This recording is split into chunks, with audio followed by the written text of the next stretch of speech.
Okay, we are live.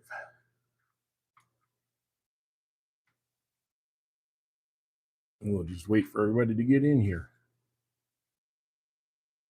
which may take a minute or two. So if you need to skip ahead on the video just a little bit, that's okay. You want to say hi to your dad? Hi, Dad. Hi, Dad. Okay, have a good time. Yeah, yeah, yeah.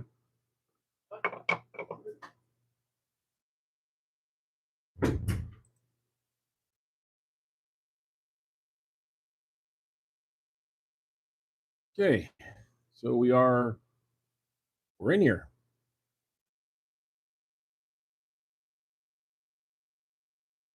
And as always, I kind of wait for everybody to show up. It always takes a few minutes.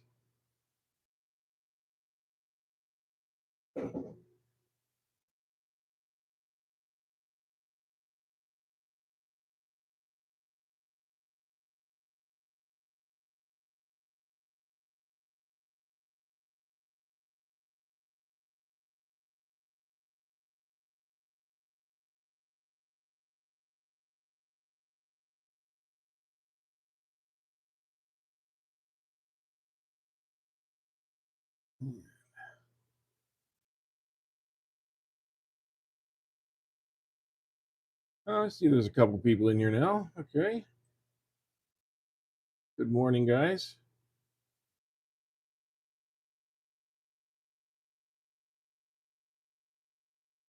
You saw the short on the banjo, yeah.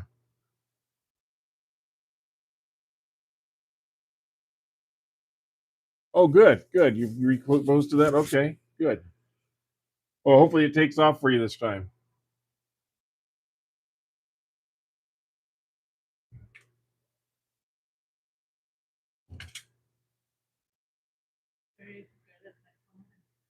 Ah, don't want to be well at your phone.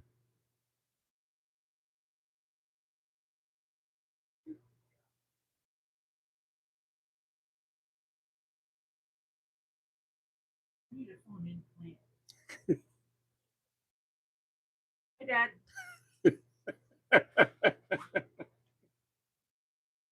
I'm being photobombed. Yeah, hello, rainy day schedule for us too. Yeah, it's hey Alex, it's pouring pretty good around here. My cat is not happy. He got up this morning, went outside, and said, "Nope," and came back in. And now he's mad at me because I'm making it rain outside. He thinks that if I open a different door, it'll be different going out a different door, and then he finds out it isn't, and then he gets even more mad at me. It's my fault. Apparently, I control the weather, according to my pet. And that's probably the same with you guys too, right? Your animal thinks that you control everything. Since you control the food, you must control everything else, and so that's the way they look at it. So anyway, I don't want to belabor the point here, but get us going here. But these are the ones I turned the other day, and I just wanted to show you that I did say that this particular wood was wet, and so it's the cottonwood, and so I wanted to show you what happens, and I knew this would happen. That's the way I turned the bowl. I turned it, and you can almost visually see this. I'm going to bring you in for a closer look since you don't need to be seeing me, but you need to see this. So you see, if you actually look at it, it almost looks a little oval, and I'm going to show you it actually is. This way, it is. This is American inches, but it's a little just under 4.5 inches. Okay, and this way it is 4 and 5/8 or more wide. So this is actually already started to stretch a whole eighth or more of an inch this way. It actually looks more than that. On the bottom, it's not quite so dramatic as it is on the top, where it's thinner wood. This is going to take longer to stretch. So what's going to happen is this is going to remain sort of in the same positions in, while this is going to widen out, so it's going to flare out on both sides of the bowl. So that's why even though you make it a straight up and down bowl, when you know it's going to do this, you can allow for the fact that it's going to flare out over time. Okay. And then of course we had this one here, and this one here was the oak bowl, which is nice and stable and solid and hard as a rock. So this one's going to be just fine. But I just wanted to show you how you can allow for that stretch. You can't find your phone? No. You can try calling it. No. I don't see it. That's okay. Mm-hmm. So the big news is, of course, you went wood shopping today. I may have spent, yeah. Well, I don't have, when I go wood shopping, it means I get in my truck and I drive around the neighborhoods looking for wood. And the neighbor down the street was taking out part of an orchard to put in a driveway.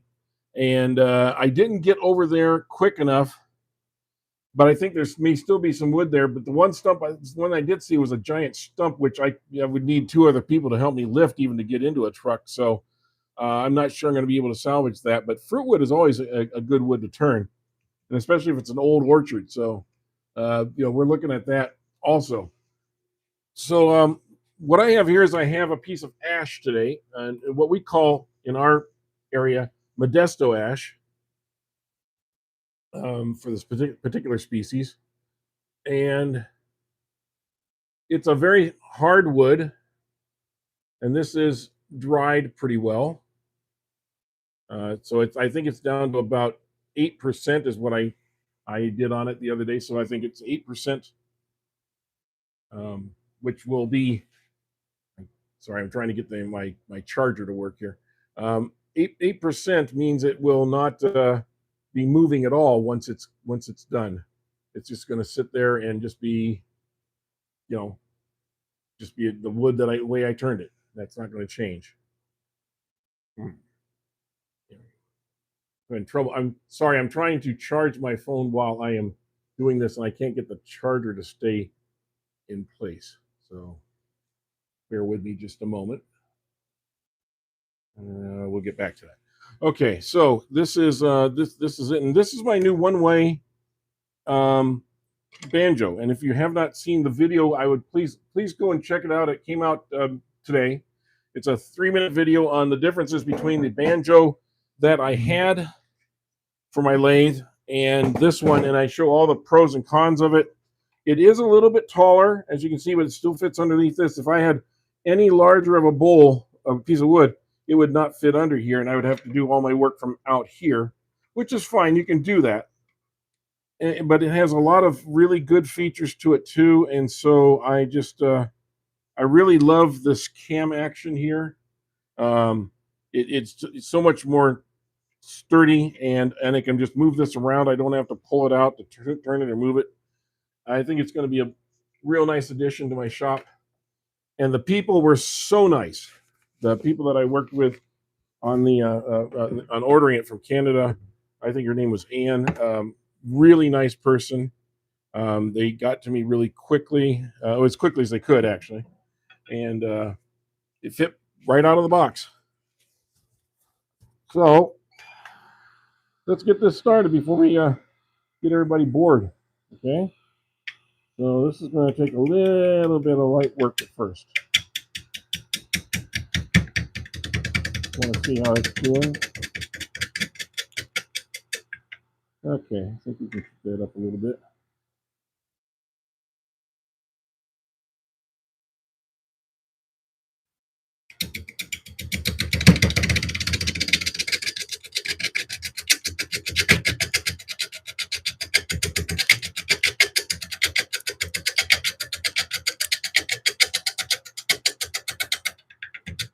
I have a plan for this bowl, so I hope I can get it rounded up good.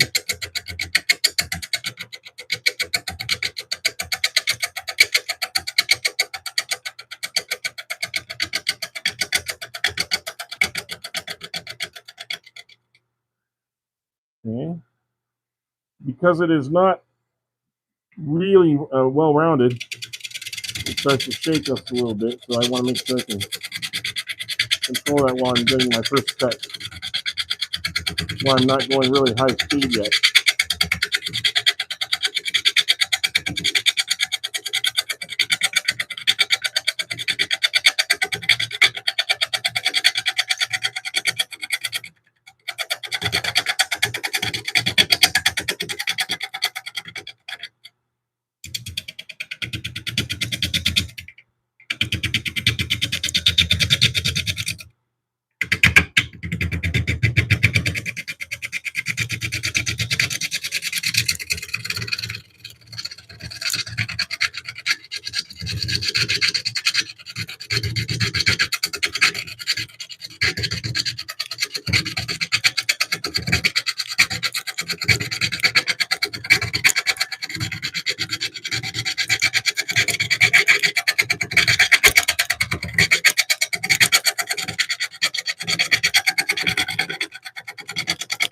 There.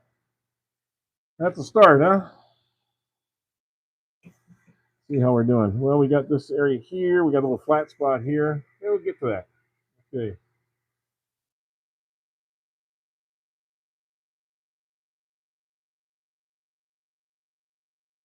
Yeah, see, the repost sometimes works, so that's good, Michael.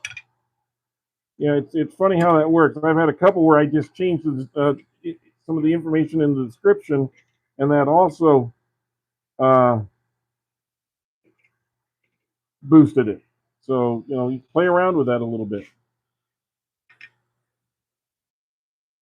Okay, we're going to kick it up in a little more speed.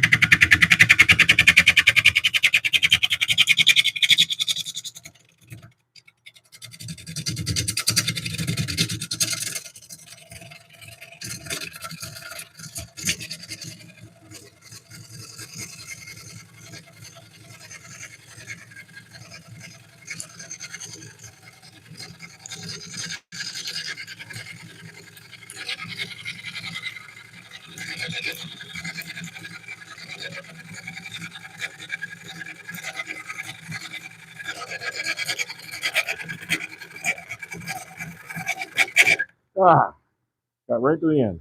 Good. Well, that took a lot of it out. We're getting pretty round now. I'm going to have to straighten this out next, but then we're getting pretty round now. That's good. Move this in just a little bit more. Make sure that's out of the way. Okay. Now I can speed it up a little bit more again. As you take that warp out, you get a little less shaking.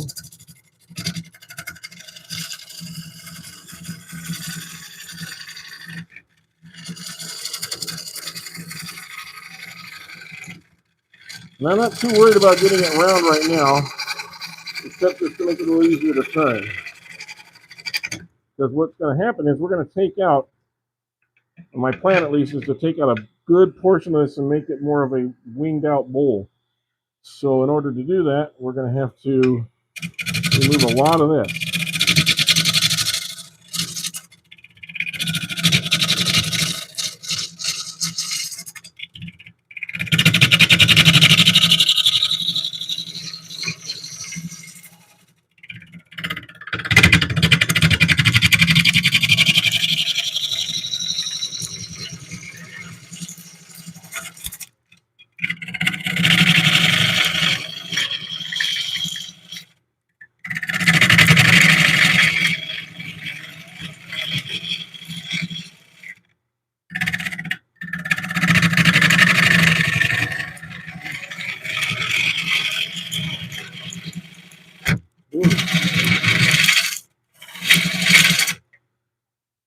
You see, we start to get that little bit of a curve there. I think I'll go ahead and flatten out the back side here first.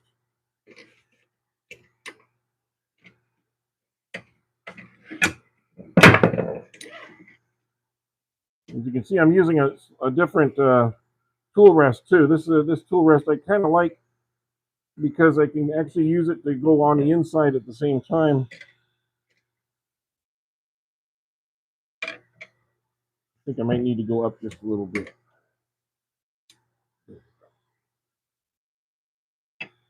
All right.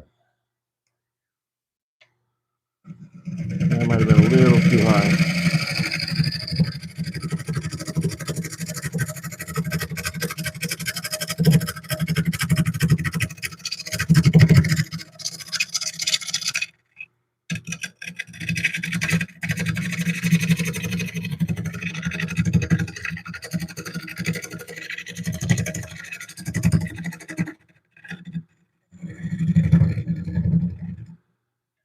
I need to lower it just a hair here.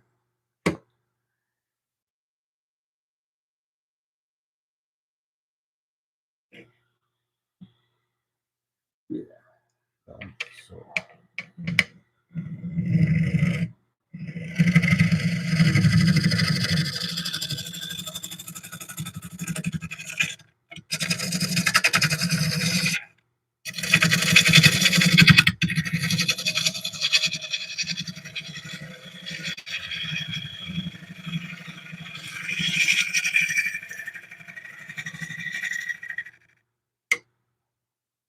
Making nice small curlings all the way up. So.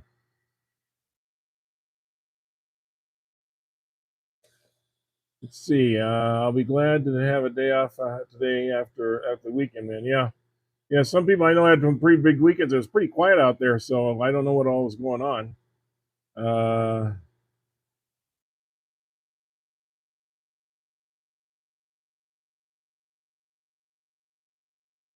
Time you thinking for it tonight, man? Oh, yeah. Are you thinking of doing a live tonight, Michael? Mike Dwaller? If you are, let me know. We can announce it here and let people know that you're going to be on your live. I know we didn't do a Sunday.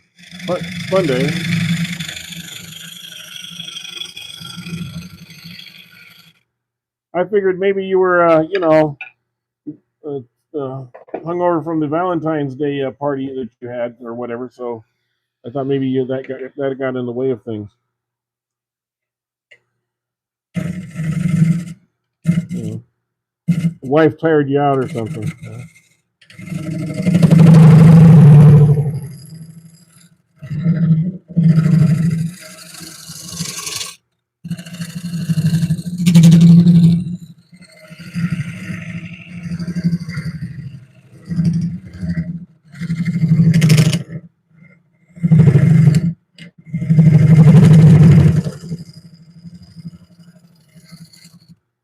Yeah, close for getting the flat here. Pretty good. Okay, we got a little bit more cleanup, but I think that's getting there, and I don't want to have this tear out, so I'll work on it just a little bit more.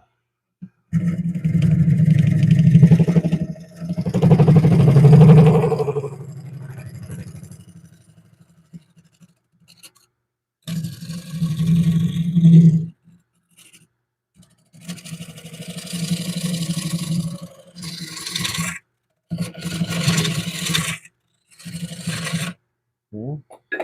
Trying to define that a little bit. And that came here with the gouge.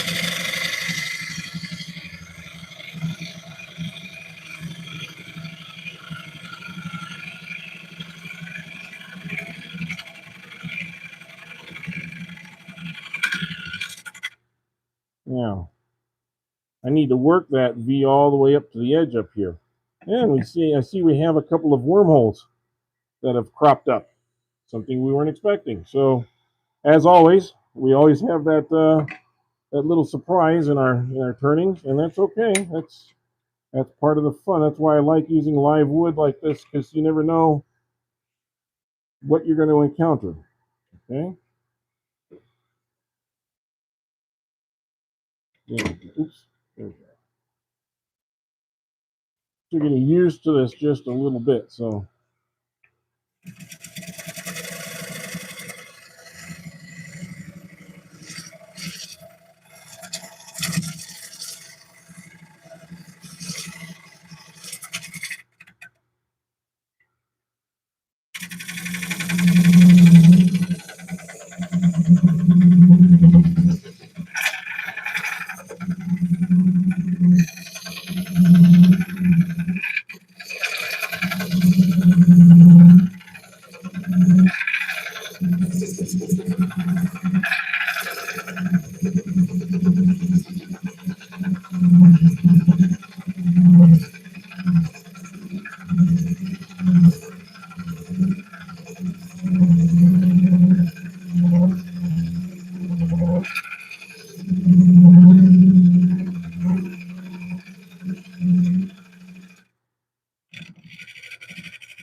Boy, we're going to have a lot of wood to clean up from this one. I can tell you right now. Okay, now let's go back up.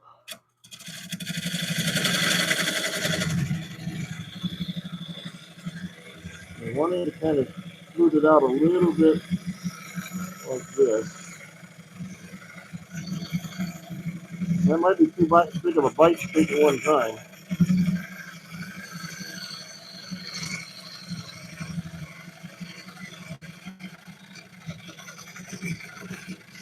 Oh, that is hot. Man, that is like really hot on my hand. Let that cool off just a little bit.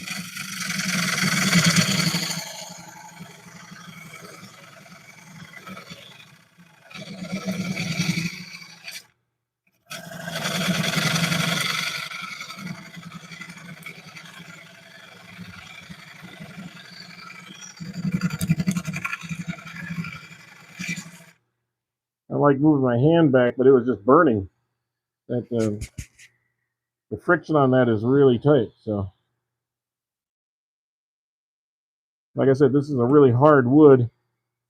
As you can see, that doesn't even make a dent with my gouge. That's how hard this wood is. Yeah, please hit the like button. I appreciate that. Yeah, please hit the like button and subscribe if you can. That'd be great too. We keep growing as a channel. And as a matter of fact, on that point, we have added memberships.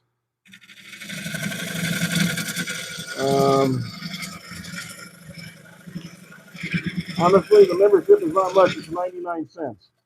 And what that mostly does is help me defray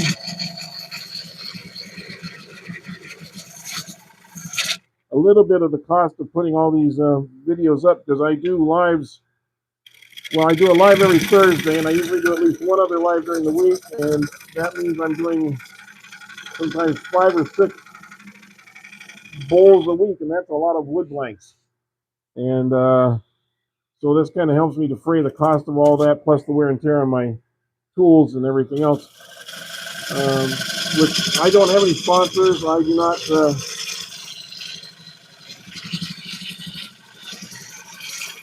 At this point, I do not have any sponsors. Although I've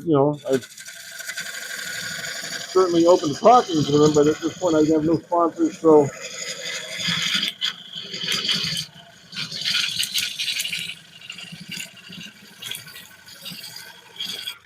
and even if I did have a sponsor, they'd have to go on with the understanding that whatever I say is going to be my honest opinion and not something that they wrote for me or had me say. If I like them, I like them. If I don't like them, I don't like them, and that's just the case. I don't need their money. I don't need their support, but I think my integrity is worth a little bit more than that. I think it's fair to you guys. That's not to say that there aren't some really good sponsors out there. I know I've heard a lot of great things from about Brad at Got Wood, and I know some of you guys out there have heard of them. And he seems to be a really straightforward kind of guy, and really helps out a lot of my fellow channels. But like I said, if you want to be a member, that's great. If you don't, that's fine too. I did post a video just yesterday that was for members first, and we'll be having those. We'll probably have a few turnings that'll be for members only. So if you want to, we get some chats going maybe. So if you want to go that route, please feel free to join. I think you all know how to get into the member situation, but it's right here if you want to do it. And I think that's all I'm going to say about that for now. Okay. So now I've got this bowl kind of shaped out. I think I might want to go a little bit more refined, but this is the basic idea.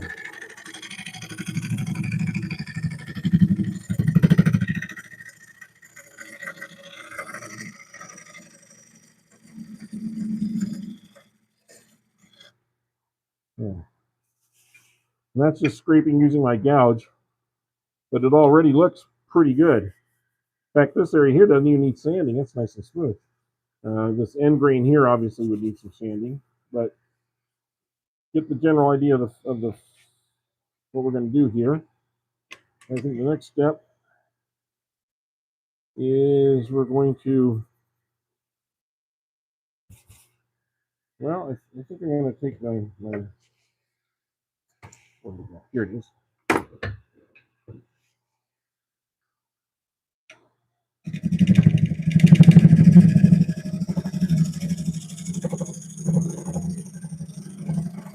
Sharpen things up a little bit.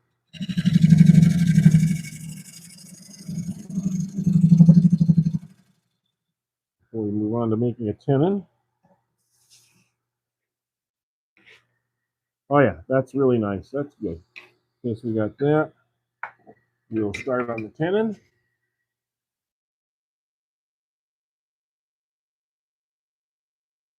Walter, I have no idea. If you're going to do a live or not, or what? Not sure what you don't have an idea about. So,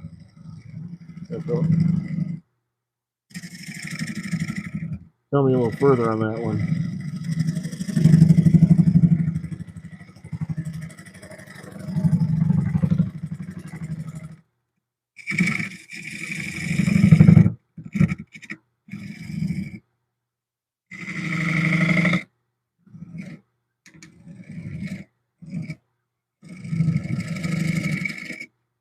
Yeah, I sharpened that up recently, so.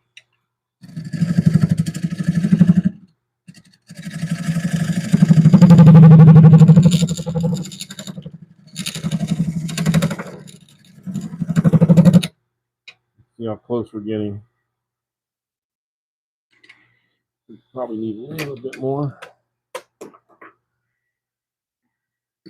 Yeah, just a little bit more out. That's fine. We'll go a little bit more out.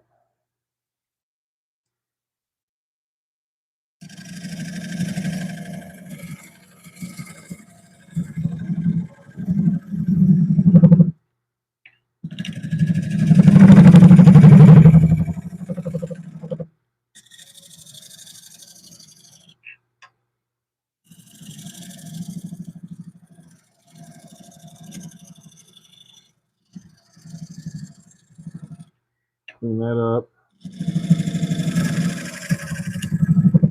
Just a little deeper. This is a pretty hefty bowl. I want to have a good grip on it. Let's see how that fits. Oh yeah, it's nice and snug. So I think I'll just clean that out just a little bit. It fits in there, but I just want to clean it out, give it a little bit of an edge here.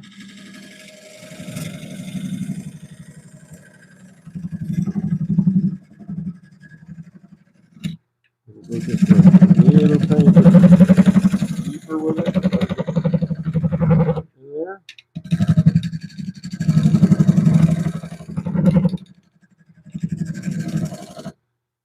Is that clean? It is clean, okay. All right, I think we got a tenon.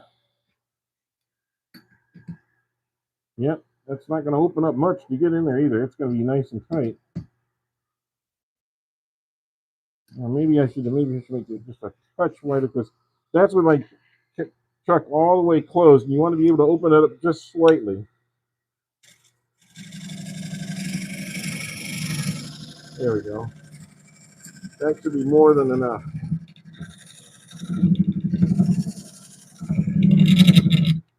As I've said before, your chuck, when it's closed, that's not a circle. What makes it a circle is when you allow for the kerf where the blade of the saw went through on both sides. So that's when you actually would have it closest to a circle. And the more you have of a circle, the more you have a perfect grip all the way around. So got that. I'll clean this little edge off a little bit. There we go. That's cleaned off. This is cleaned off. It's all nice and smooth. We'll sand that down a little bit. Now, let me get to the scraper here a little and get a little refining going. And I got my other skew out that I've never shown anybody. This is my other skew. It's a nice small skew. I might give that a little try here too, because I've never used it. It is right out of the box sharp from Carter and Sons. And everything you get from Carter and Sons is out of the box sharpened and ready to use.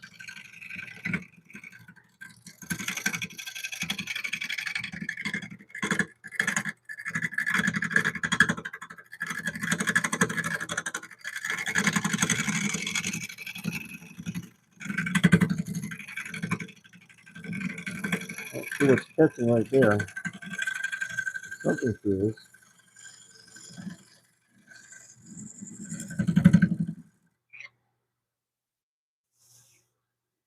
And I got a couple lines here I'll have to take. I just wanted to get a feel for it.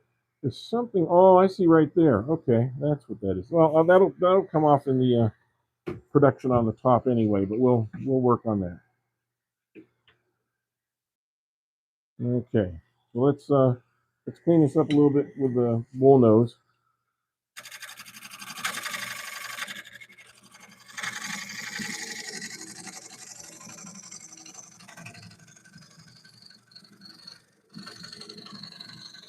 And that's particularly good around here in the curb area.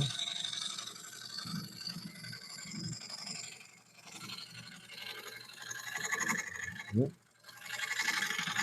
That's worked a little bit rough right in here. And make sure that rides smoothly.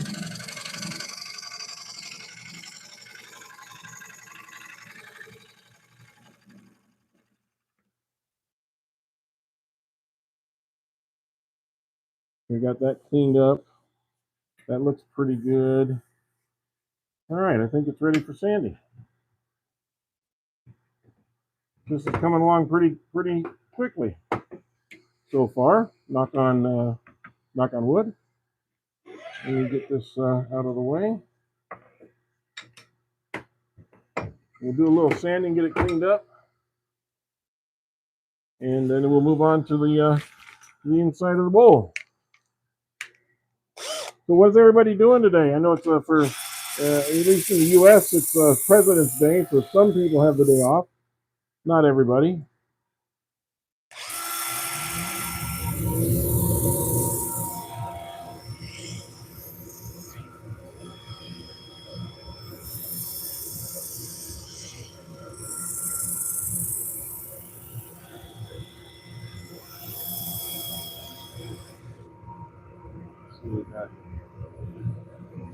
Well, that's standing up really nicely.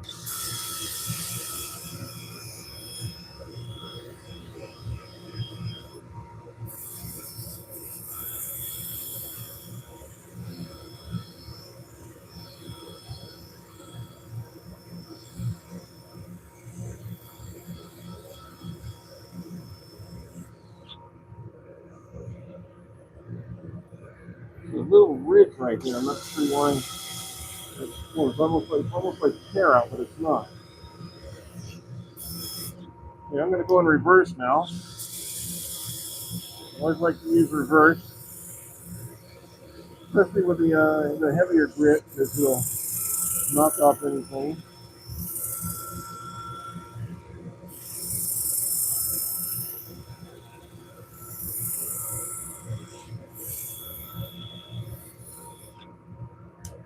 All right. Oh, that feels great already.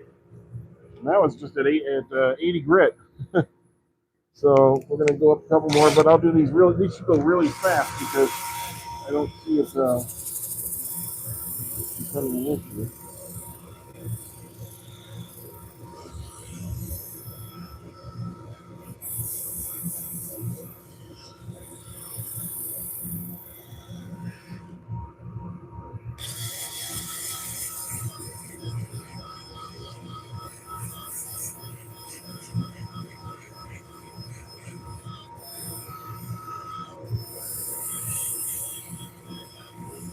I'm going to run into a little bit of that hard versus soft wood area where you just start getting little streaks if you're not careful. Especially in the end grain. This is all end grain right here and side grains right here.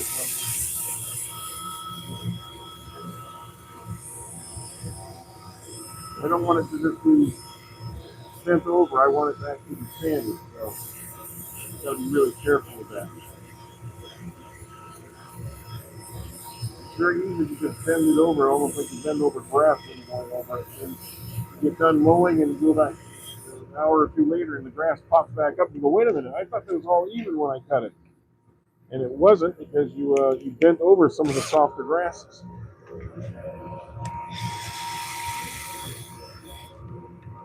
Yeah.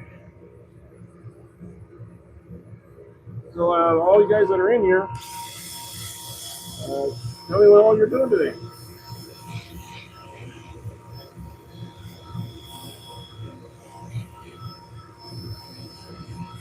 Yeah, please do double tap the screen and give me a like. We'd like to get at least 100 likes on these videos. I saw James on Timber Design yesterday. He had 200. But he was on for about almost 3 hours too. So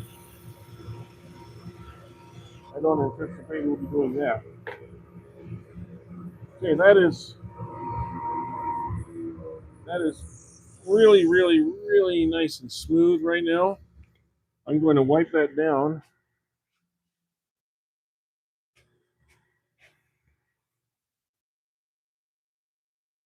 A little dust off of it.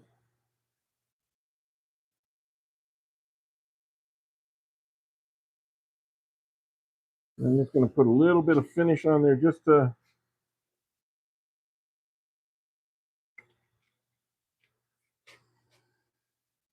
so I can see if I'm missing anything.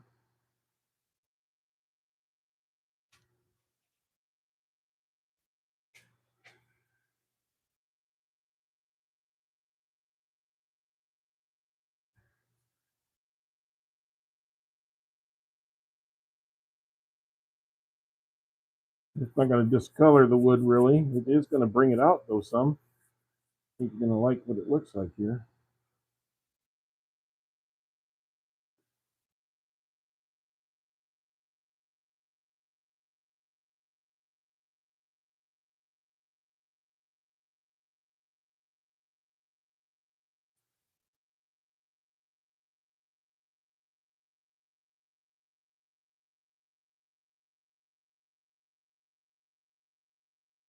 And I'll move you in for a closer look here in just a sec, but I just want to get this on here first. Make sure it's evenly absorbed. And it does look like it will absorb all of it. Okay. Put it on here on the brush.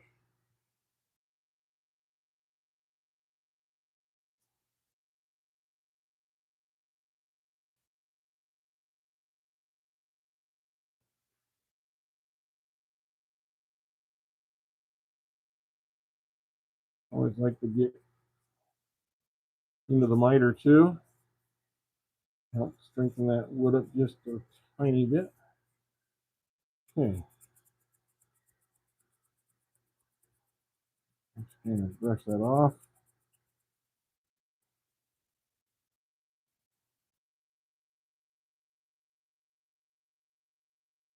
And if that helps a little bit with the look.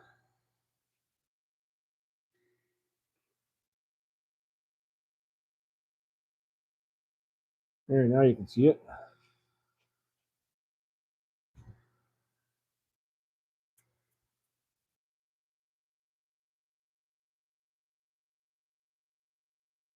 It's a real nice grain to it. A little bit of movement. These little wormholes, I'm not sure if they go far in or not. We'll find out. And of course, this is going to have a dull finish on it right now. It looks nice when it's wet, but then as it sucks it in, kind of dulls out a little bit, but that's just the first coat. You know, there's no waxing or anything on this yet, so.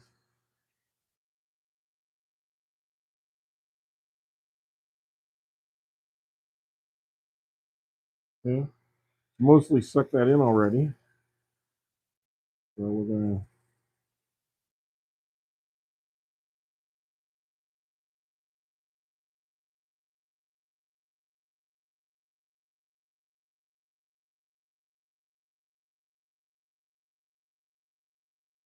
There we are.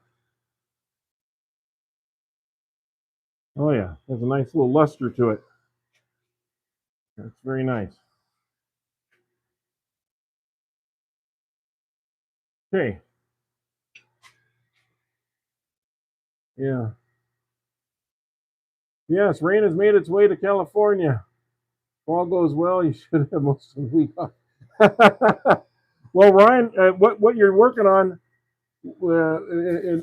guys, all you guys, watch out because 77 Rockets is going to put out a really great video here in a while. And I'm not going to give away anything, but he's working on a really great project. I think you all really like. So make sure you stay tuned for it and watch it when it comes out on video. My guess is it'll probably be members first. So if you are a member, that's great also for 77 Rockets.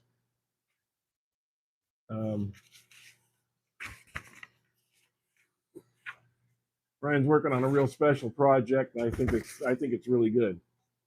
From the previews that I've gotten so far from him.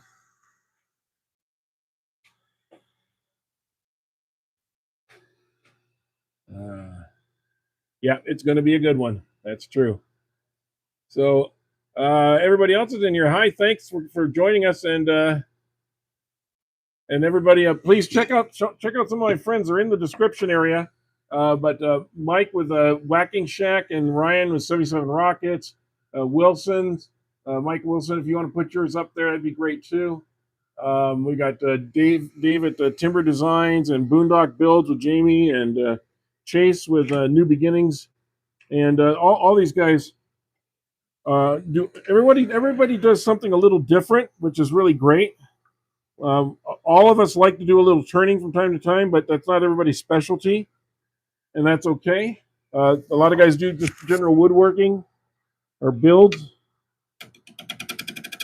I'm just going to clean this up before I take this off so I can get a nice rounded edge here.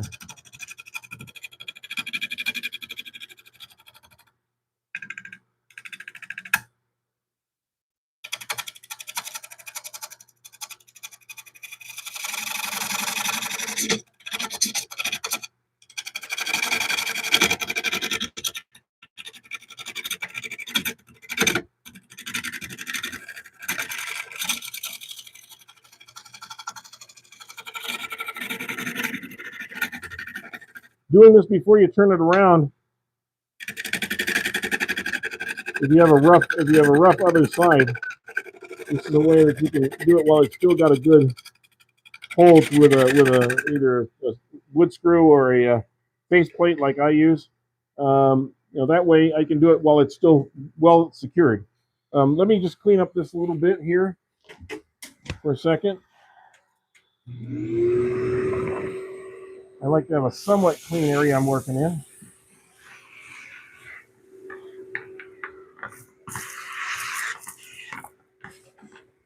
So far, this new banjo's been doing everything I wanted it to do. Like I said, it takes a little while with any new tool to get used to using it real quickly and everything. So I anticipate over the next couple of weeks, I'll get really fluent in loosening and tightening and moving and so forth, and what are the best angles for the tool. And I'll get all that down. But right now, it's doing a great job for me. Okay, we got this all cleaned off.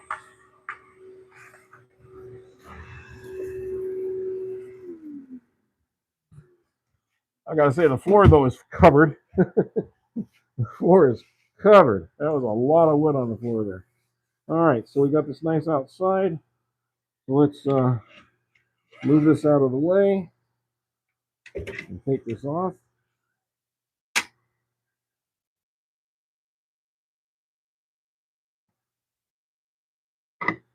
Like so. Now you can get a better view of the angle of what it looks like. Okay. This Modesto ash, it can be hard, but it is not a bad wood to turn. The inside may be a little bit more interesting than the outside as far as turning goes, because it can present some challenges.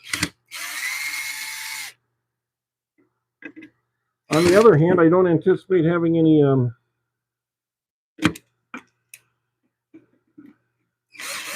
there we go, any issues with branches or anything like that, hidden branches, because I don't think there was any in this part of the tree. I took this down a little over a year ago, so it's had a chance to dry properly with almost no warping. It was a live tree when it was taken down, but because it was not in a part of the tree that was under any kind of stresses from the crotch or from the other branches or anything like that, it's just been pretty much straight away the whole time. Yeah, it even says Modesto ash. So there we go. So we will get this chuck on here. And we will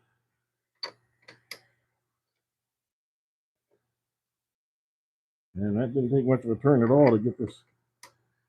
Like I said, it had a very tight fit. That's a little bit off, so I'm going to see if I can get that a little bit more straight on there. There we go. There we go. Sometimes you just have to persuade it a little bit in there to make sure you get a good seating. The better seating you have, the better it's going to be when you're turning. Now I can slide this under here because there's space, so that's good. If you saw that little 3-minute video, you say that was one of the things I had a little concern with.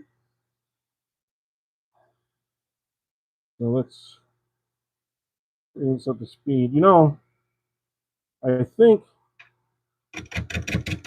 I'm gonna have to sharpen this first before we go any further on it, because it did a lot of work on the outside of that bowl. So bring you in here to show you again. It sets that right at 2. I've got my angle set on here, and that hasn't changed, I don't think. Although I probably should readjust that from time to time. There. I think it may have gotten just a little bit out of sync. There we go. Let me turn the grinder on.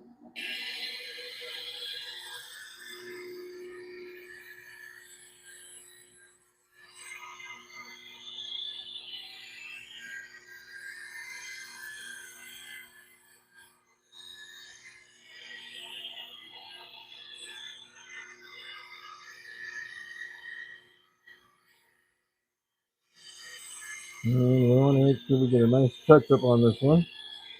We're going to be asking it to do a lot of work on the inside of this bowl.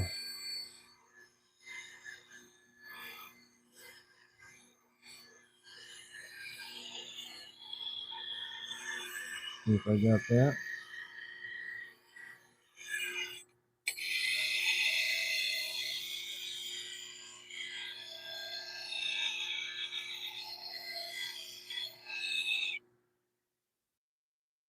Okay. I put 2 bevels on it. As you can see here, I've got a secondary bevel here, so when it's going into the bowl, it can come up like this, and this is my primary bevel right here. So let's see how this does. Let's establish a line right about here somewhere.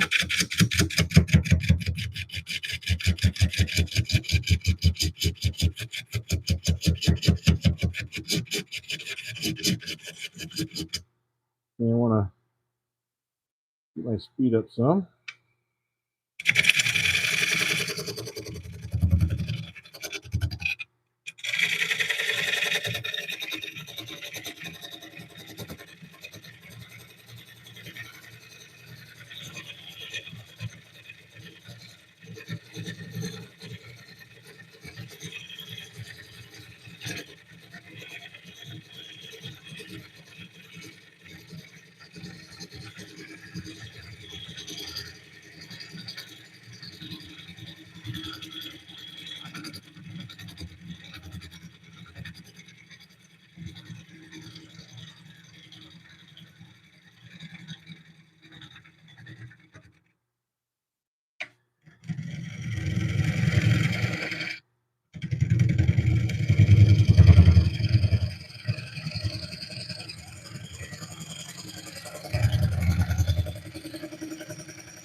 See the difference to the curls going in and coming out. But coming out, they get cut a little bit more.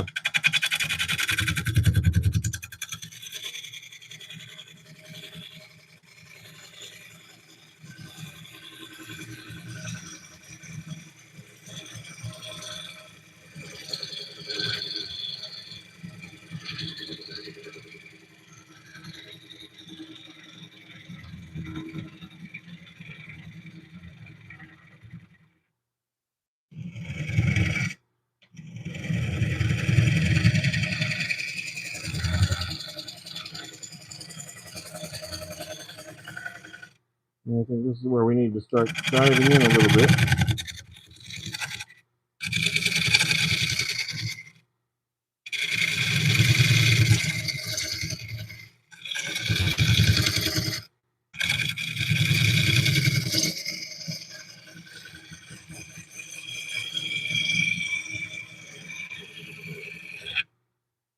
Okay, let's kind of take a look and see what we're finding here. A little bit of tear out when I get into this section. Got those nails or holes or the screw holes I need to get into.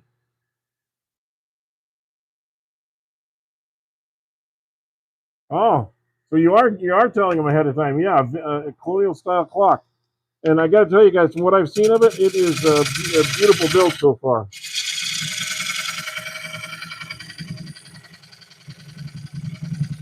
And I'm sure in the video there will be some instruction about all the things that Ryan learned along the way. Because you don't jump into something like that without learning a lot.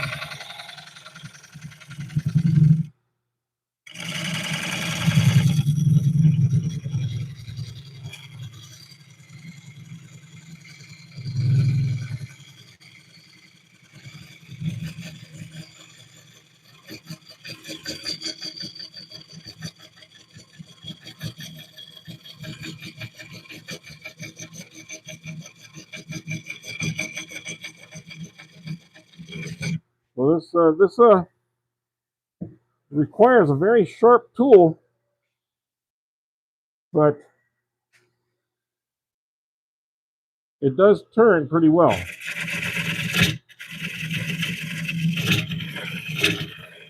don't want to take too much off when I'm doing that, so.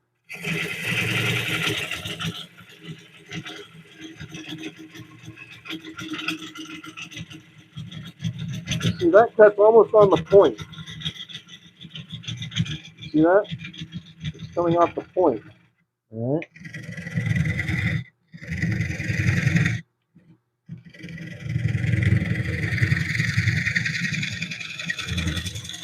Now, this is where it's coming off of the edge more, and not off the point.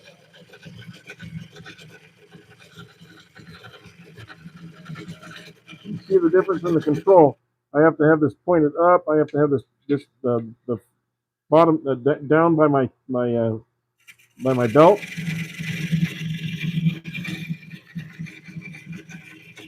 And we're kind of doing a shear cut in a sense. And I'm riding the bevel a little bit. As I come in towards the middle, I have to open up, I have to close up a little more so that I have less angle.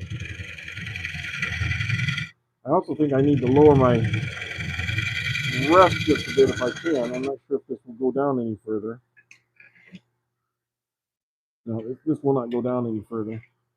So that's one of the things I was considering when I was talking about this one. It's a little bit higher. It tends to hold things a little bit up more, but I can always adjust. I can always adjust the rest. I can always sand it down just a little bit, but it's not quite as long. I can do a lot of things to it actually. I can also get a different rest. I've got 10 or 12 different tool rests for various jobs.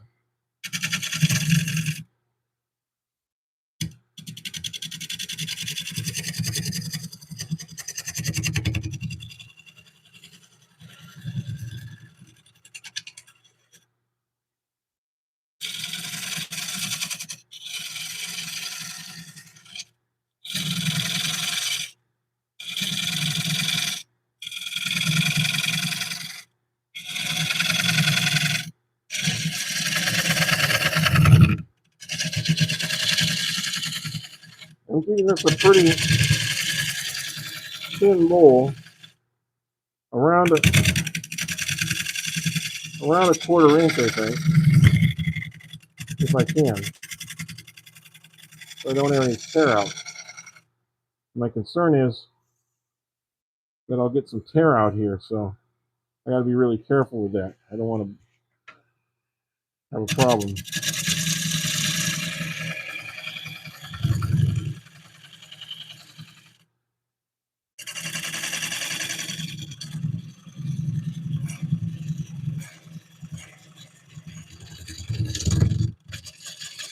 And trying to keep the angle the same all the way down is always fun too.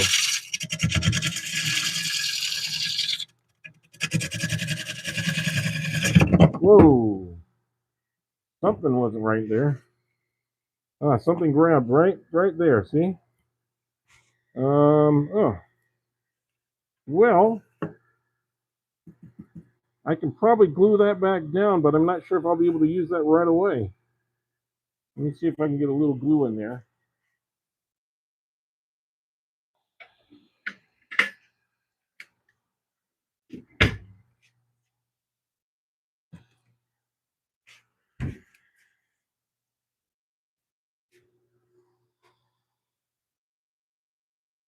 And this happens from time to time.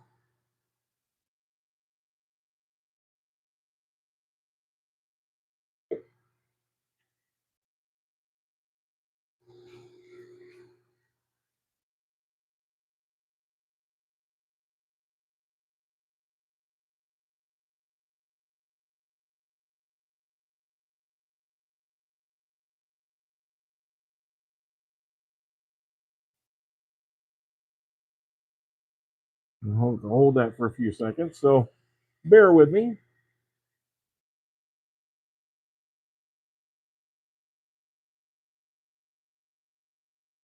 You'll be back properly soon. Okay. In the meantime, you might be in here improperly.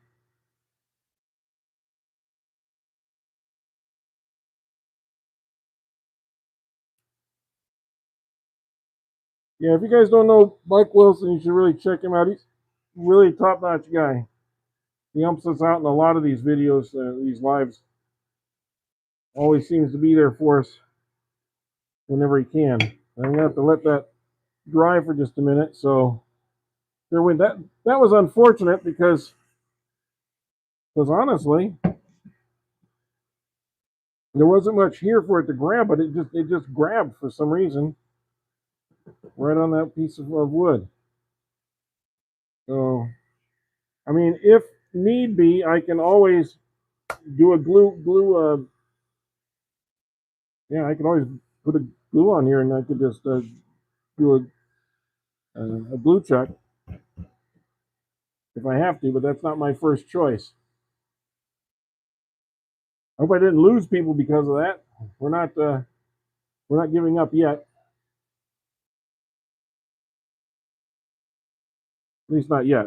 If we have to do a glue up, we might have to come back and finish this on Thursday, but I don't want to do that. I want to try and get this finished if we can. I love the look of the bowl. I think it's going to be a really great bowl. And you can hardly see where that break was. It's right here. but you can hardly see it. Now, if I put it on the chuck so that it's pushed across here, so it's not putting any direct pressure right on this, it should still hold. The question is, can I get this to turn without making any more grabs like that? Because if it does another grab, it is going to break that tenon. And when it breaks that tenon, I'm going to have to reconsider the bottom of the bowl. So, let me look at this a second. I'm still letting it kind of, the glue has to really get in there and dry good. I didn't want to spray it because I didn't want the foam coming out of it.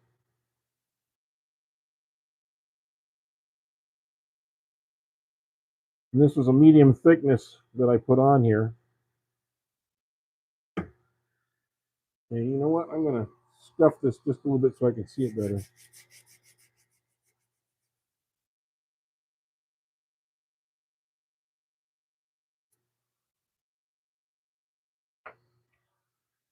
Okay. So let's try this. I put that right on there. Gotta tighten stuff first. Okay.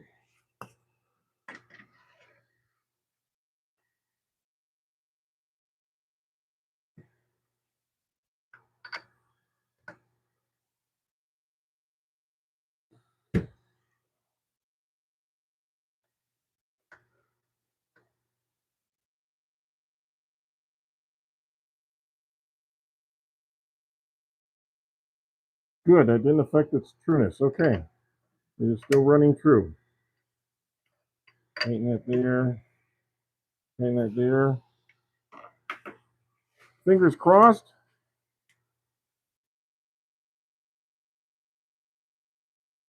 Everybody's fingers crossed. Okay. Let's see if we can address this. We'll go very light.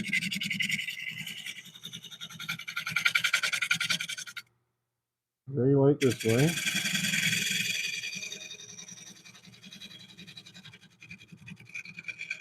I don't want that grabbing. See, there's something grabbing right there. I don't know if it's an extra hard piece of wood or something, but something right there is grabbing.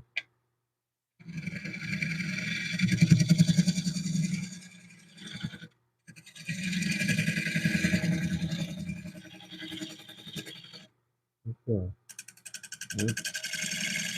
A little bit gun shy because I don't want this to ruin this. I have to. So.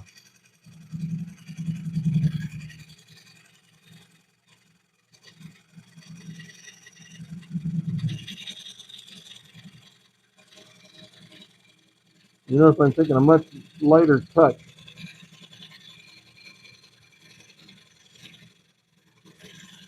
So as not to get over aggressive on it.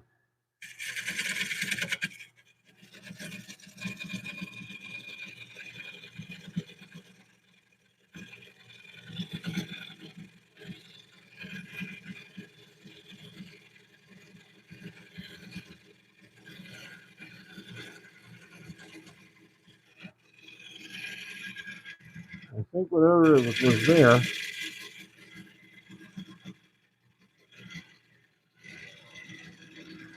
it's kind of gotten away from, I think.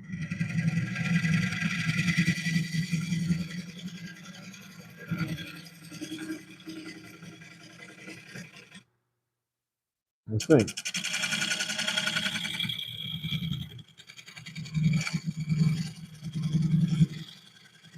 It could be true that it needs to be sharpened again.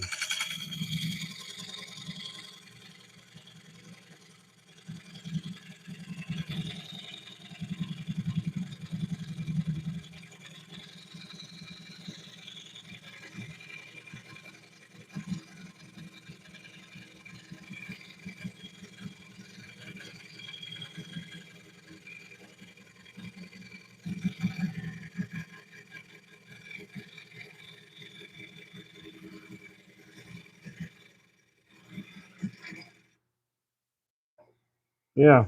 At that rate, we're going to be here all day, so I want to make sure I can get a little bit feels sharp.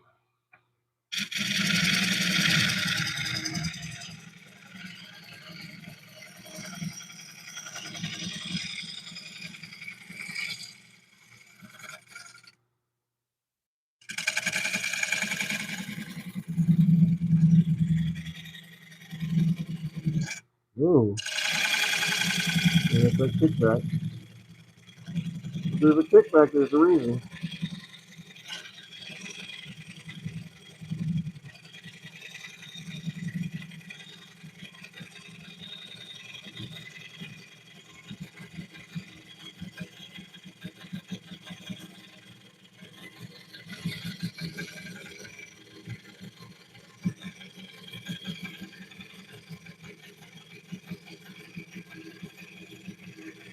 Don't know if you guys heard, but actor Robert Duvall died today.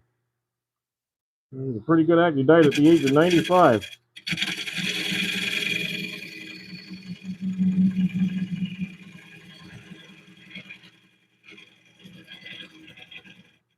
He's a long time actor. I think like 70 years in the business.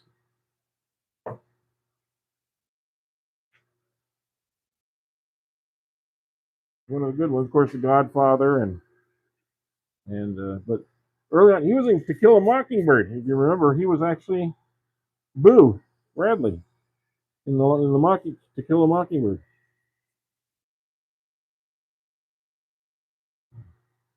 Late breakfast and hang out, huh? It's pretty late breakfast at this point. It's almost what you call brunch, isn't it? Or almost lunch.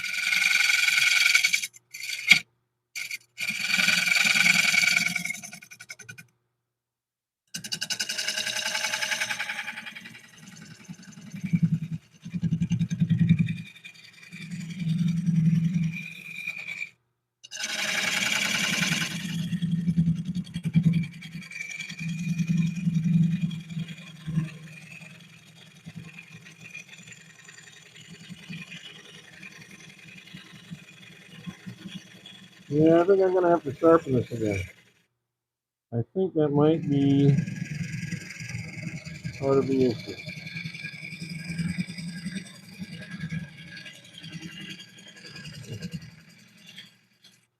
That's kind of part of the problem you have with a hard wood like this.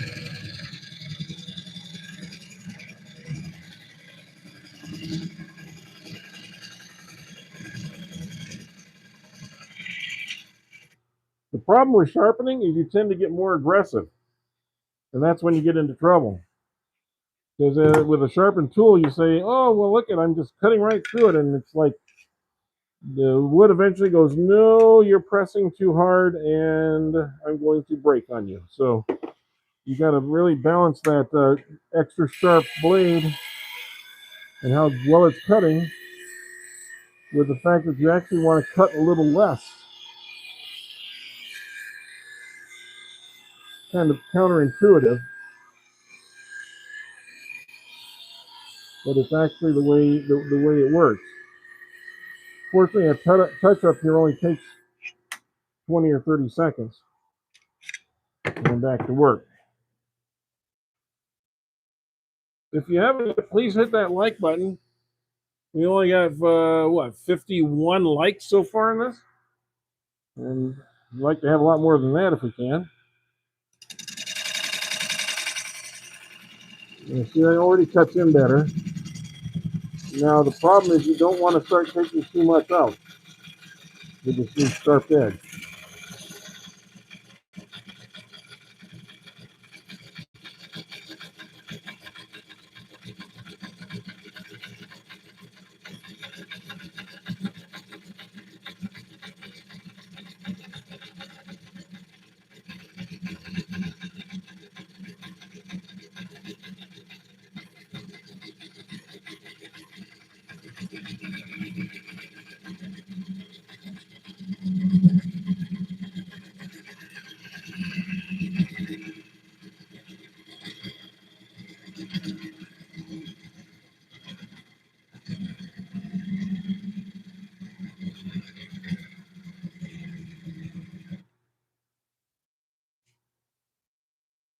Get some of this out of here. Time to change the battery in my helmet here. So that's looking a little cleaner. That's looking just a little bit cleaner. Bear with me a second while I change my battery. Just take me a few seconds. Oh, good. This one's charged too.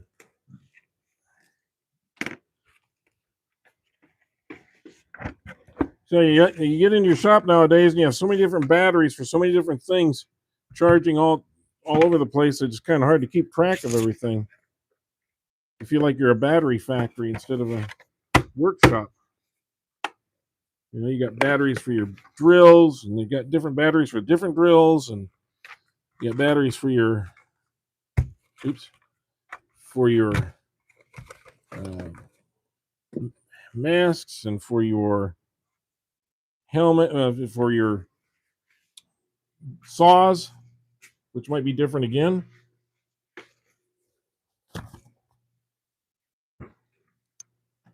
So it keeps you kind of busy. Okay. So, in fact, I have a recharging station now in my shop where I can keep track of all the different batteries all at the same time.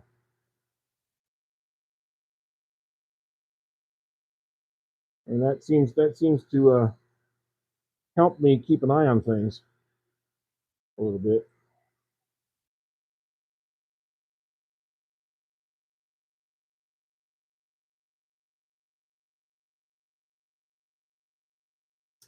Sorry, I'm trying to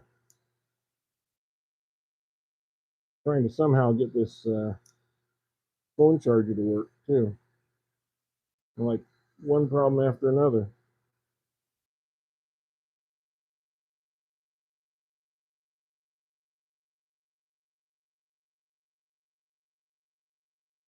Well, anyway, we'll worry about that in a little bit. When my phone starts to get low on battery.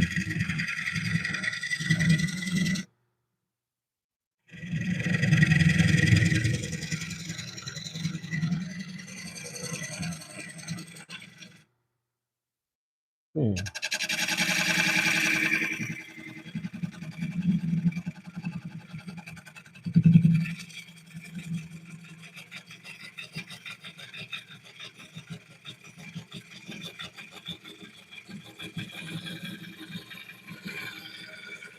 Now for a sight line, I'm looking right down this to try and get an idea of the sight line.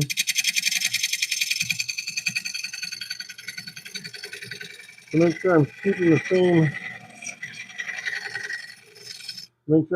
same distance on the inside and outside of the bowl going down so that it visually looks correct.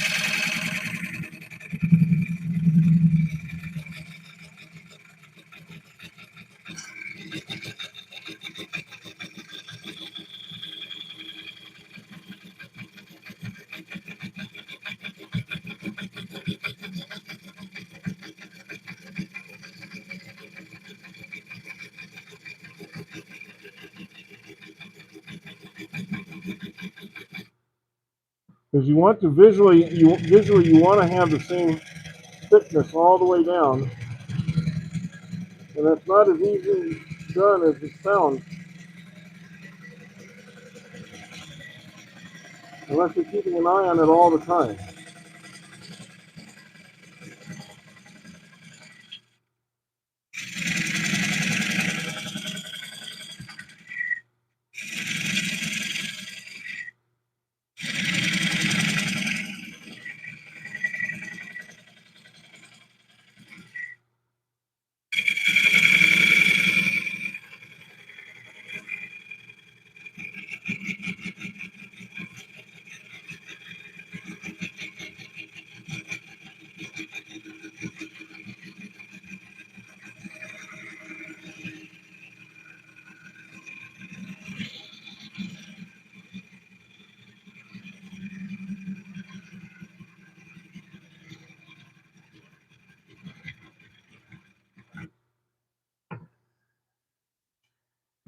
Not seeing anything new here.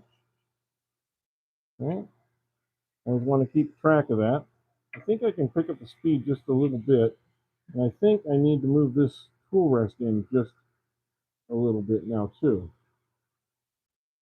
And start to get into the bowl.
I know all you guys aren't going to stay here for the whole thing, but while you're here, please hit the like button.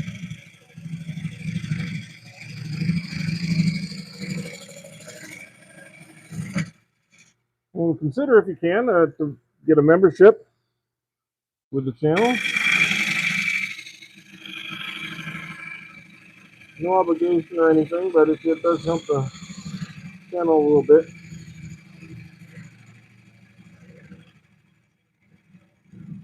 In lieu of the fact I have no sponsors, it does help a little.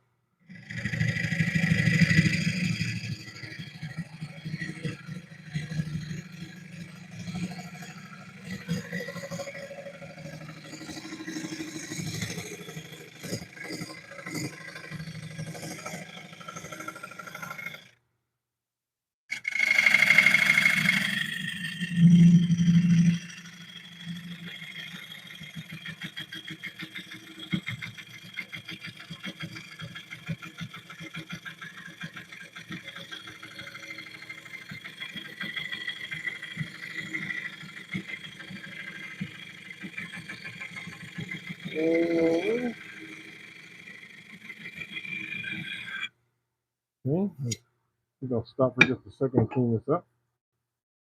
One thing I will tell you that this channel has really been growing lately. We've had about 500,000 views in the last 28 days.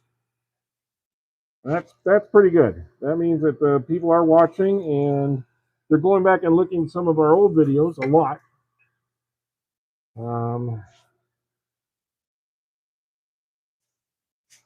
And that's great news.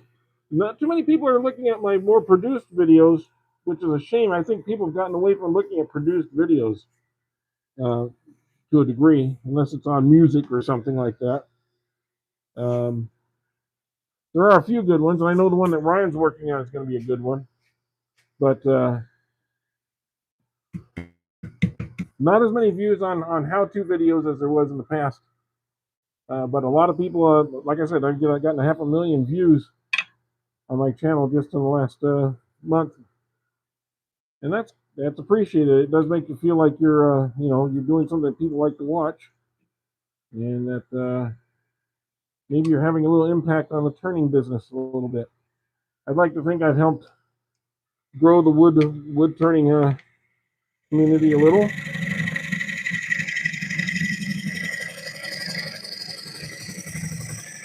And I know some of my friends have as well.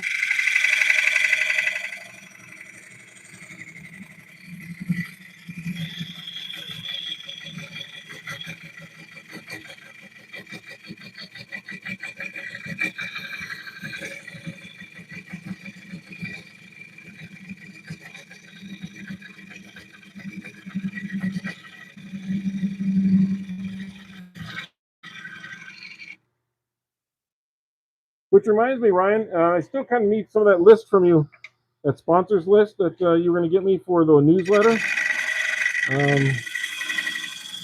Unless I misplaced it or missed it or something.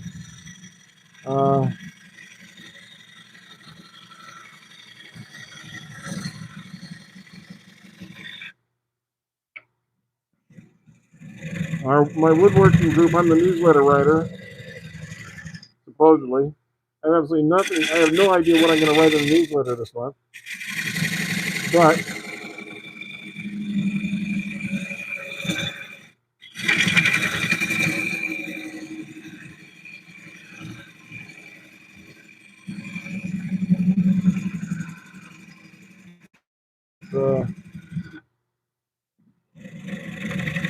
one of the things I thought I would do is I would list the discounts that people can get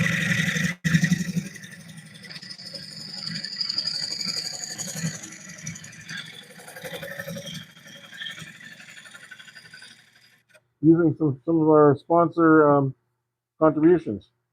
So I don't have sponsors, but I know that Mike and Ryan and some other people do.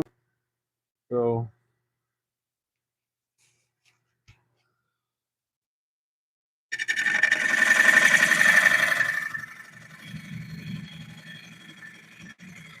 yeah, thanks, Ryan. My channel's doing okay in its little corner of the world.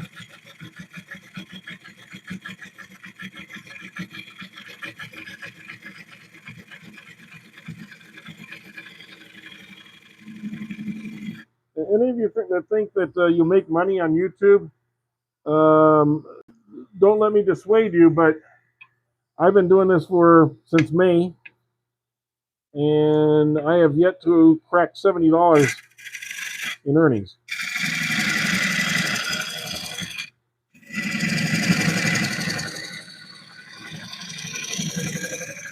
And that's with over 4 million views, by the way.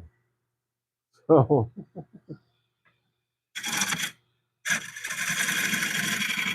okay, you'll do that today, Ryan? Thanks.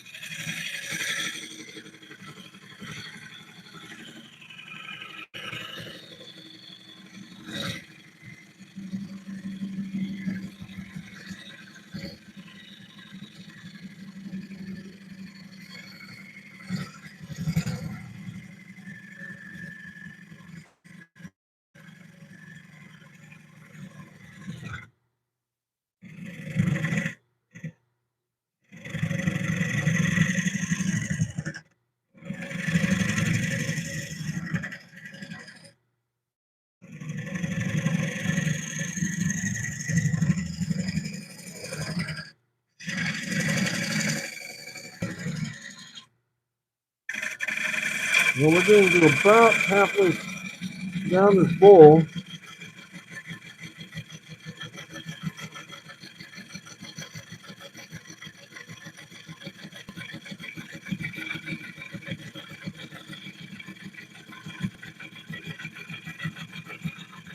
But when I say halfway, it's actually more like 2/3 of the way, because as we get farther into this bowl, it's a much smaller surface each time. So we're actually removing the surface, we're getting a lower surface as we go too. So probably about 2/3 of the way done the project at this point.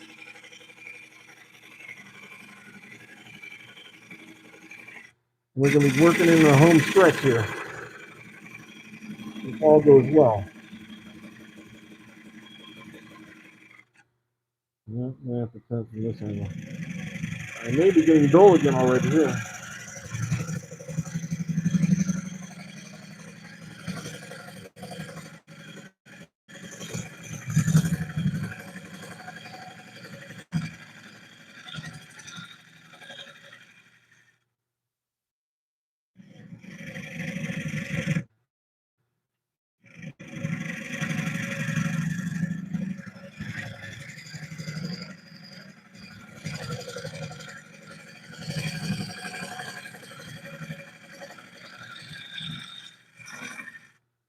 And just for the fun of it, I was out in the shop a couple days ago, and I thought I would refine this.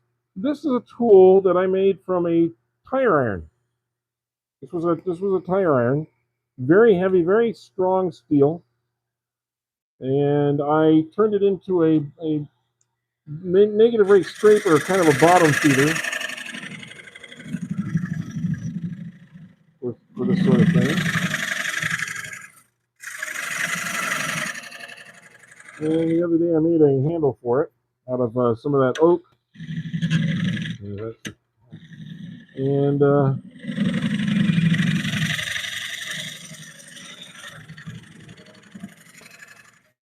just want to see how that does. Cleaning up the corners.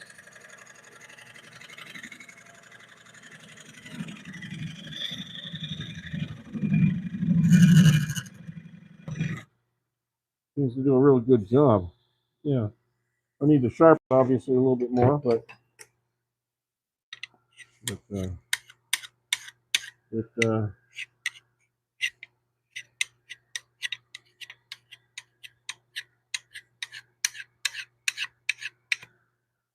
think it's going to be a good little addition tool.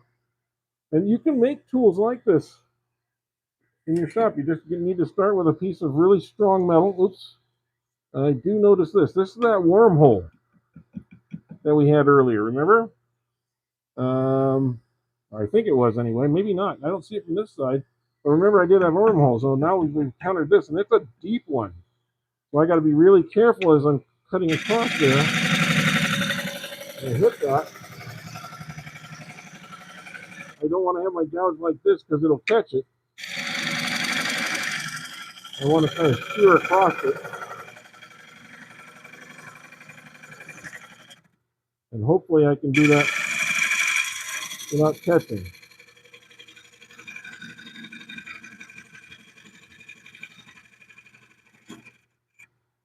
Let's see how it's working. Yeah, see, that's a hole and it goes down that way. Hope it doesn't go all the way to the bottom. But that's a hole and it's got a couple of deep, it's very deep. It's at least a half an inch or more. I'm going to be careful with that for quite a while.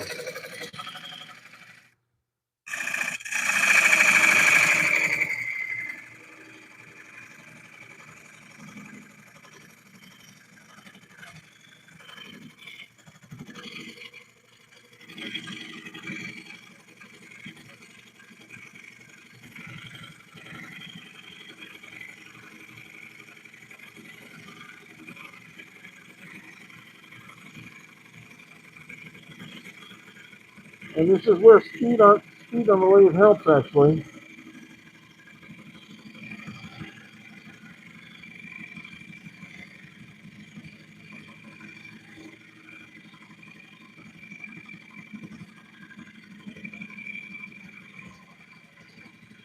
I can hear that rattling sound as it goes through.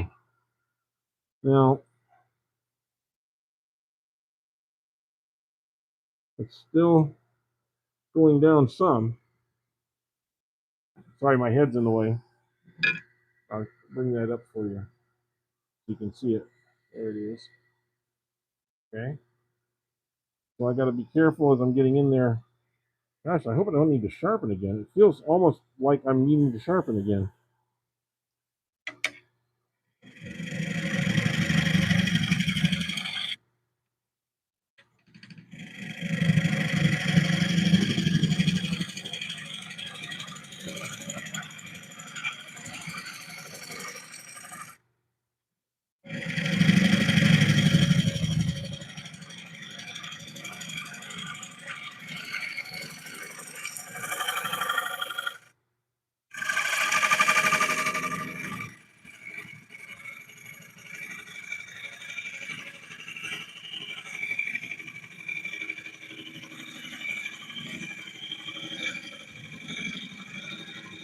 There we go.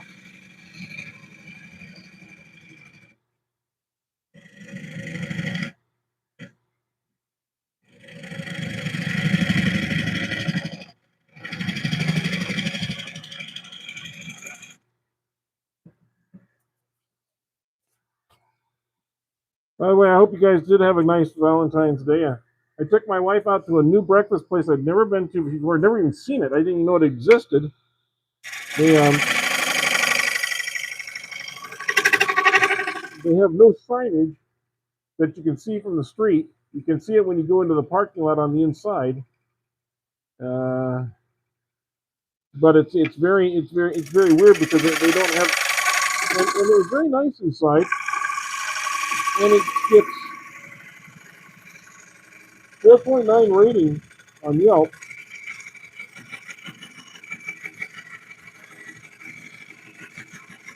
But it's just kind of like a little hidden treasure. And the food was good. I'm not saying it was fantastic. It was really good. And and uh, they had roses on the table, and they said, please go ahead and pick one of the roses. And the roses were there for the customers. So I thought that was a really nice touch.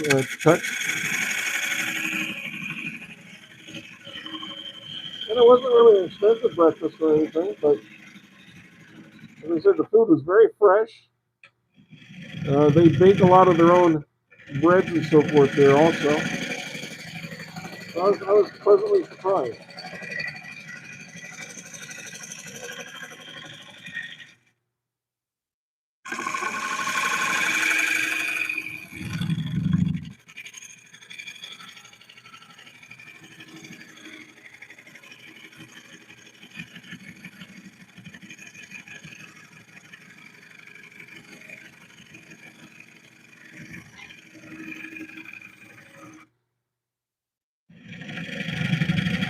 And sometimes it's nice to explore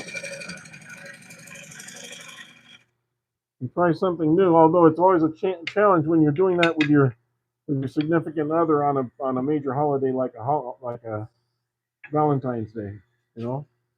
So you do have to be kind of careful of that. Um,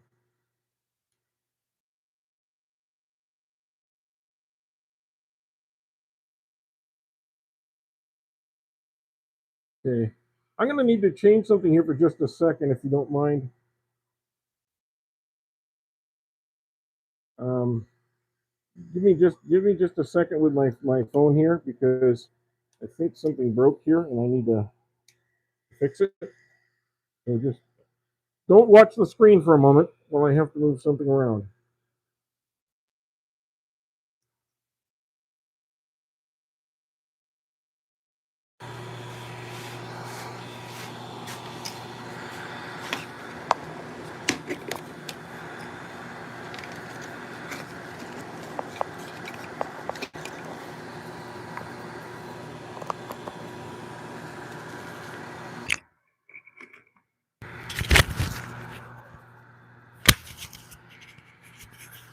Okay.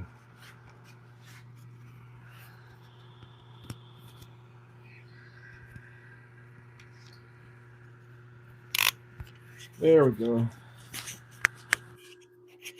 Okay, just testing. Can you still hear me, guys? Can you still hear me?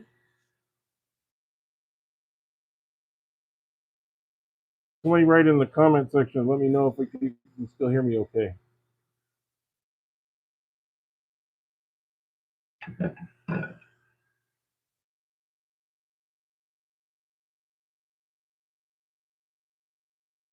Well, I'm going to continue on. Hopefully you can hear me.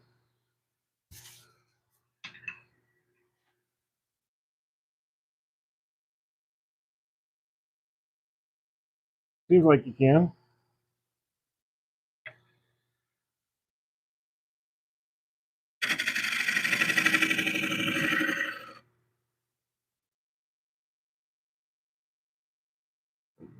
Well, como. Hi, Juan.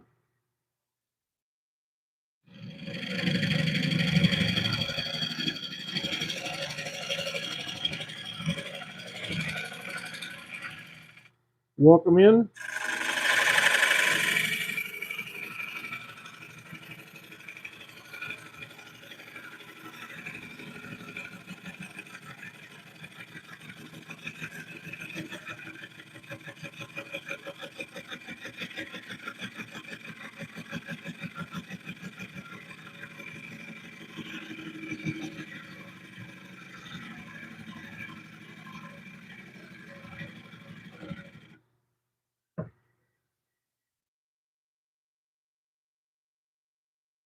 You're working on your desk collection. Hopefully it works. Oh, okay, Alex. Okay. Hey, Alex, can you hear me okay? Is my voice coming through okay? I'm curious because I had to change microphones.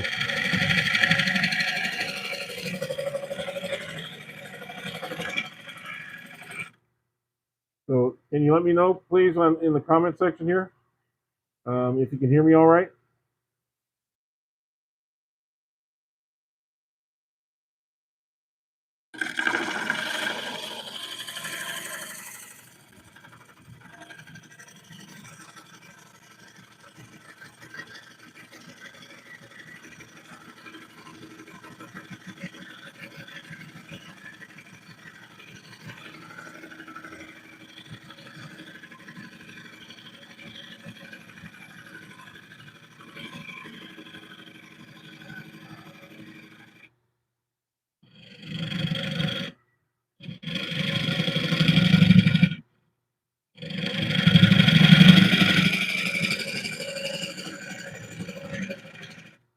Hey, you think you're a mile away from me, right, Alex? That's possible. Yeah. But I need to know, can you or Ryan hear me?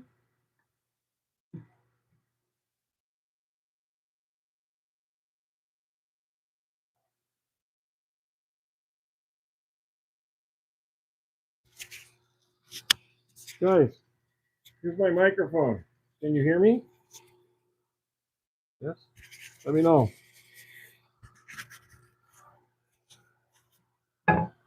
Alex, you're welcome to come by anytime, or I can come over to your place if you want.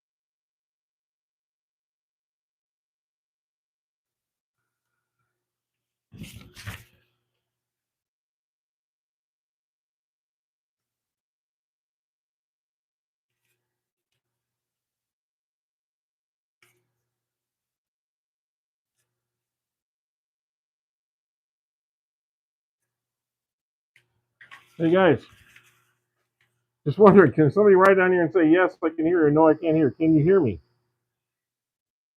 I want to make sure that my voice is carrying properly. Okay. Ah, good. Okay, thank you. That's all I was trying to find out. Because I was like, man, nobody's responding. I don't know if they can hear me or not. I had to change microphones. And I wasn't sure if it was working properly. Well, we're kind of getting near the bottom here now. You got to be really careful because it's very easy to get excited.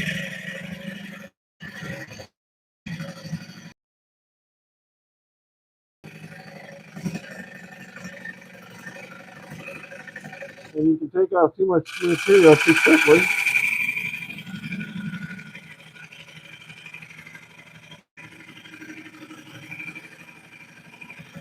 And that can lead to all sorts of trouble. Whoa, that's what I didn't want.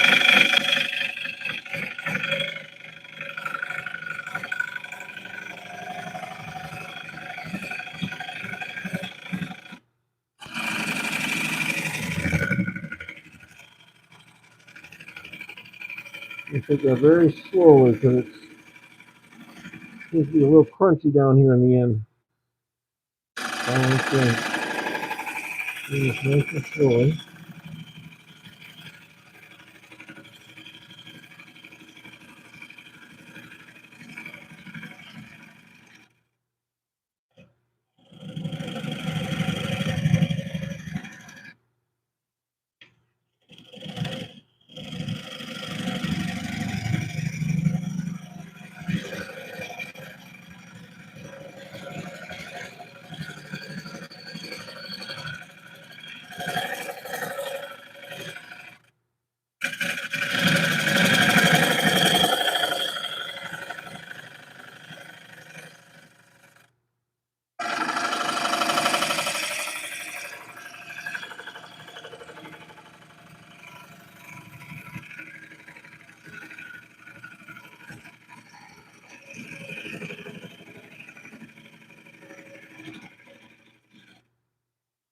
There.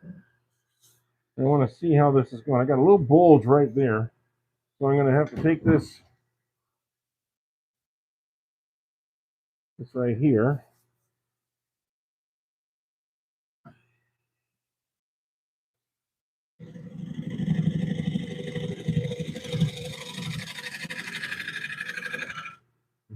Watching, not listening, I guess. Yeah, well, to be honest, a lot of time I talk just to entertain myself.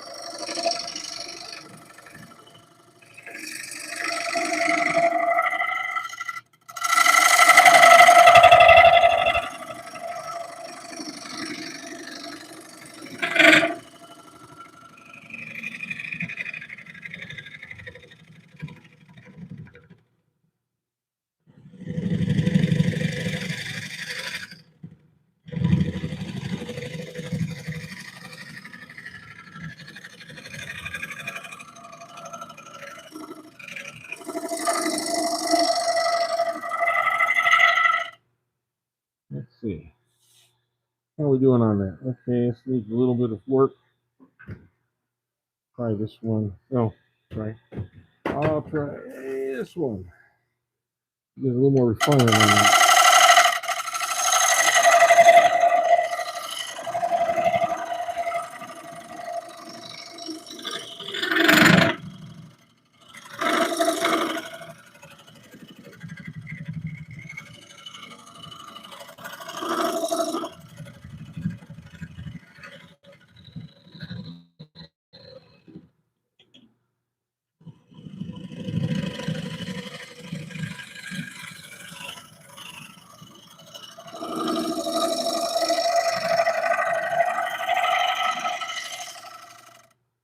Let's see how that's coming. Still got a ridge there. I'm probably going to have to do that with, well, maybe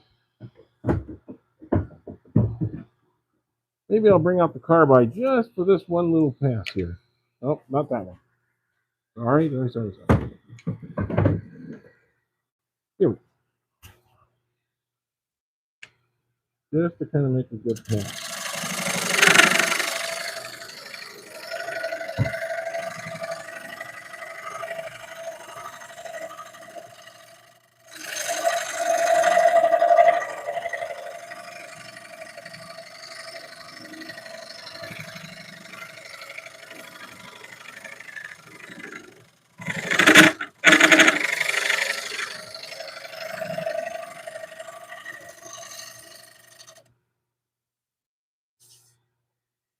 That's a little better. I feel like I need to go down a little bit more.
Now let's see how it's running. Still a little bit rough right here. I'm going to need to clean that out. But I think I got, well, there's another one of those wormholes. right from that hole there. Yeah, so that's where the worm came in. That's where the worm came out. So, or that's where the worm was working. Anyway. I have to kind of clean that up a little bit.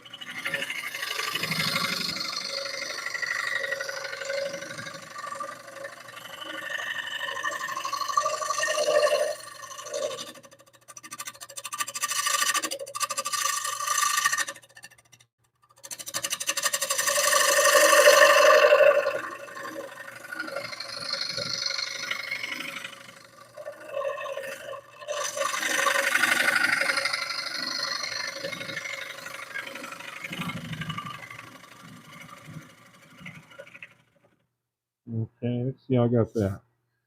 That's much better. Yep. I think I can use the scraper tools to get the rest of that cleaned out, and we should be done.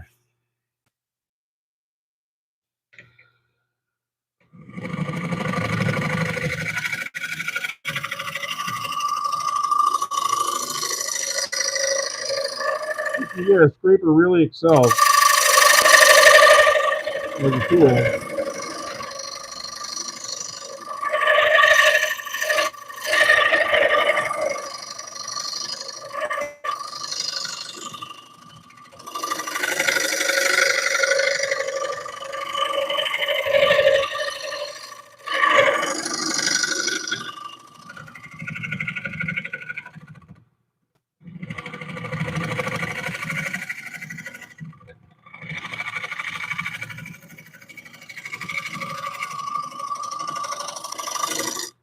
I'm not sure what's so rough right there.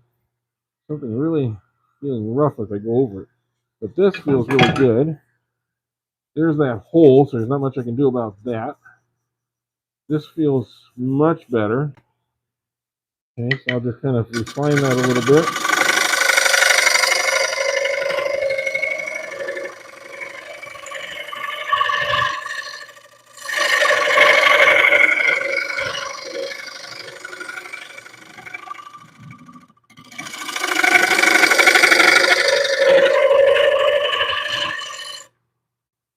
I think we've bottomed out right at about the right spot. So, good. I think we can start finishing up this bowl. Oh, here's another big pile of that sawdust, or cuttings, I should say. We took a lot of wood out of this piece of wood to make a bowl. Got about half a trash can full right there, and I got another trash can full at my feet, at least. So that'll all be mulch for the garden.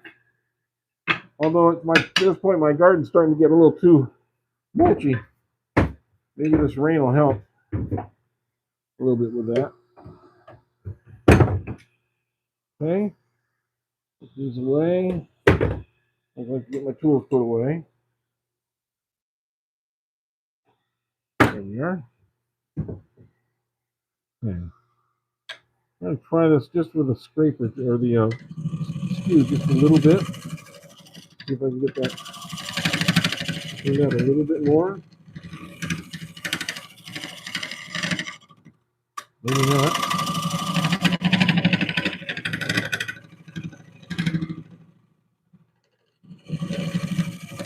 Well, it just doesn't really want to. It's something bumpy right there. I think it's just going to have to be sanded out a little bit. You don't feel it with your fingers. That's kind of weird. All right. Well, the the one-way banjo seemed to work great.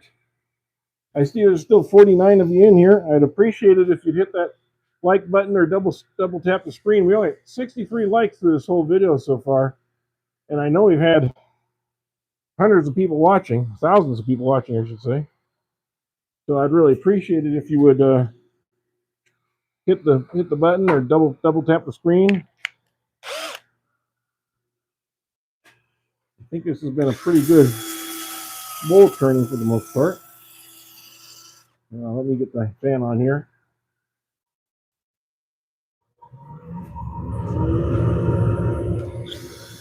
Yeah, well, we're getting to the final stages here, and you get a chance to see what the bowl actually looks like. Stick around for the finish at this point. If you've been here this long, it's sort of like watching a mystery movie and walking out before the final scene, so you don't know who done it. In this case, you know who done it, but you don't know what's done it's going to look like. So once you put a finish on here, it's going to look completely different than it does at the moment. We put this on reverse.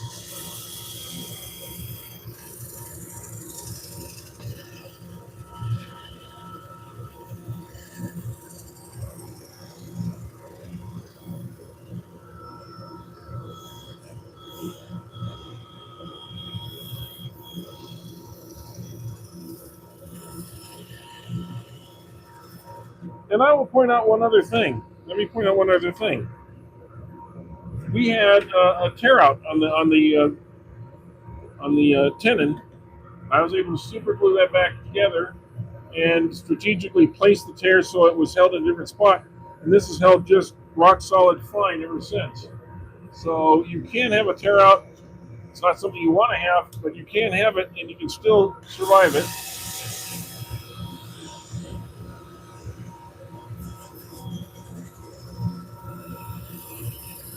It's not the end of things. And I kind of wanted to show that you can persist. You don't have to walk away. There's other ways of dealing with a problem like that. And you just keep on going.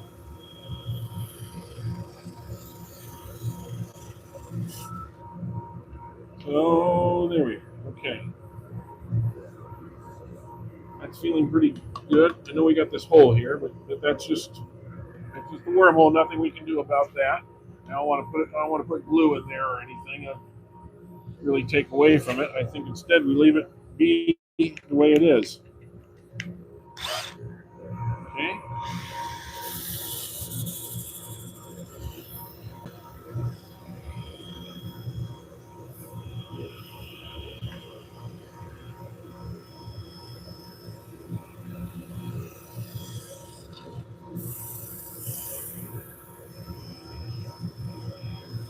We're not taking a lot off here because, like I said, this is hard wood. So when you're sanding, you're not sanding off a lot.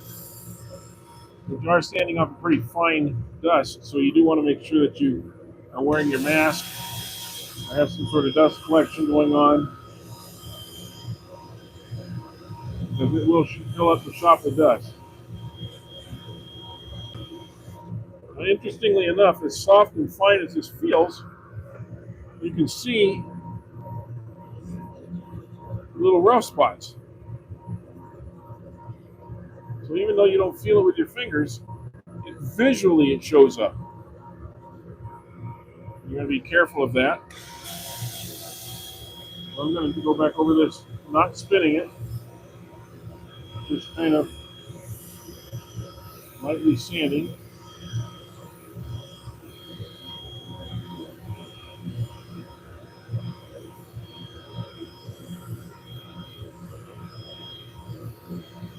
The last thing you want is tool marks after you've done a project like this. Spend a couple hours turning something.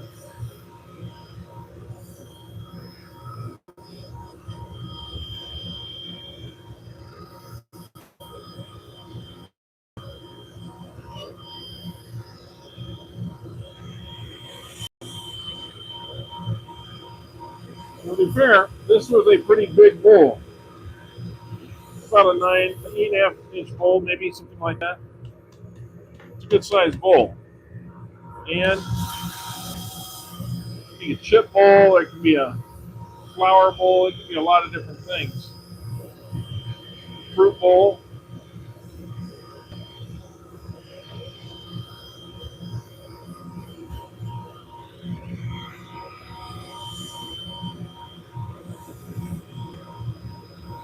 All right, so there's that. I'm going to go one more grit simply because I think it needs it to kind of refine some of this a little bit.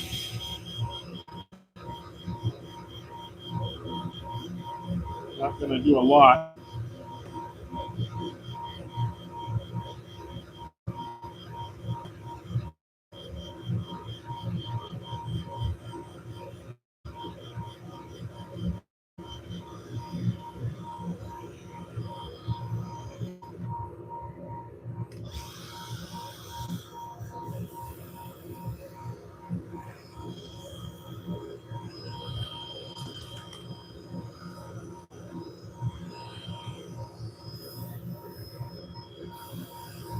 There you go.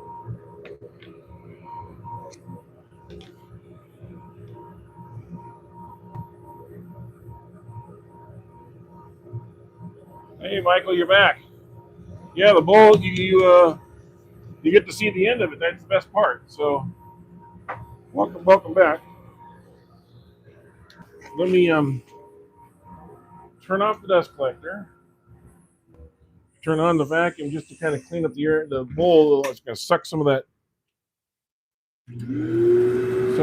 dust out of there.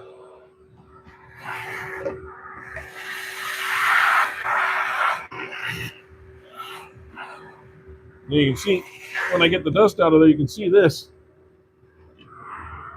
Really, it really is a big hole there where that worm was working. And we'll fix that. We'll put a little oil in there and we'll clean that out. It'll be okay. I'll kind of clean up my area just a little bit so I don't stuff on the finish.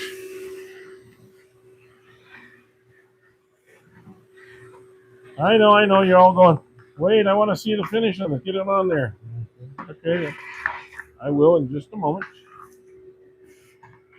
I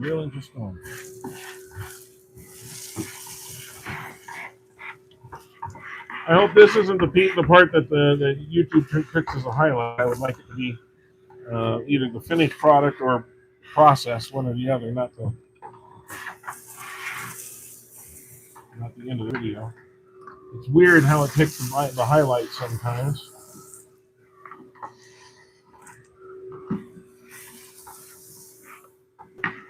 I'd love to see what the algorithm is that it picks part of a video should be the highlight. I think that'd be really interesting to find out. Or if anybody's got a clue, please let the rest of us know because we're all in the dark.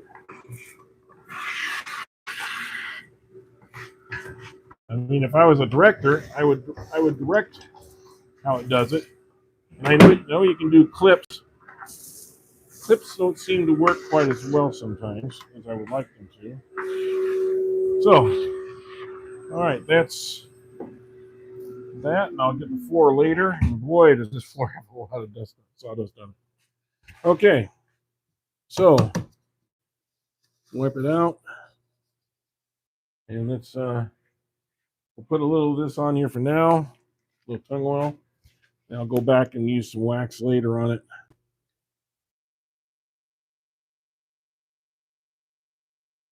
Fill that hole.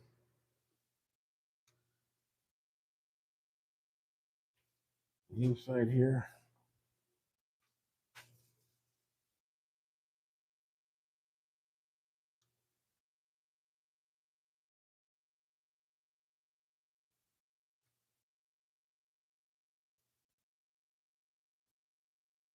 Oh, it smells really good because I have that lemon scene in there, that orange and lemon extract that goes in here. Always smells so nice when I'm finishing a bowl with this mixture of mine.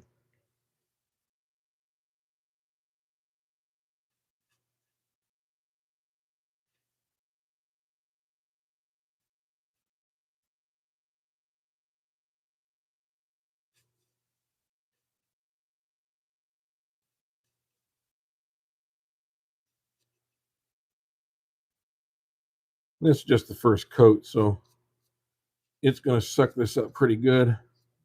As I said, this is a pretty dried piece of wood, not like the stuff I did the other day. And you can tell how dry wood turns differently than green wood. Green wood will curl and give you nice, big, pretty curls that you sometimes don't get from the dry wood because it tends to dust out a little bit more.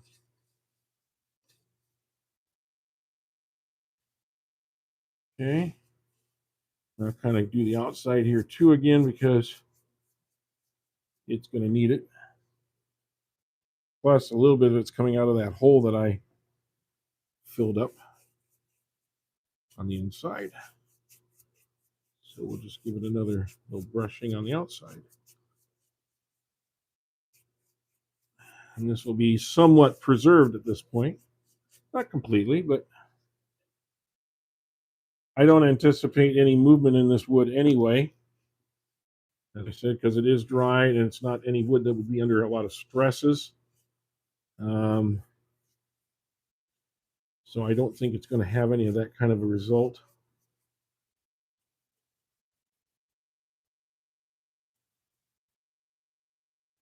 I'll do that. Go back on the inside here and give it a little bit more. And we'll be finished. So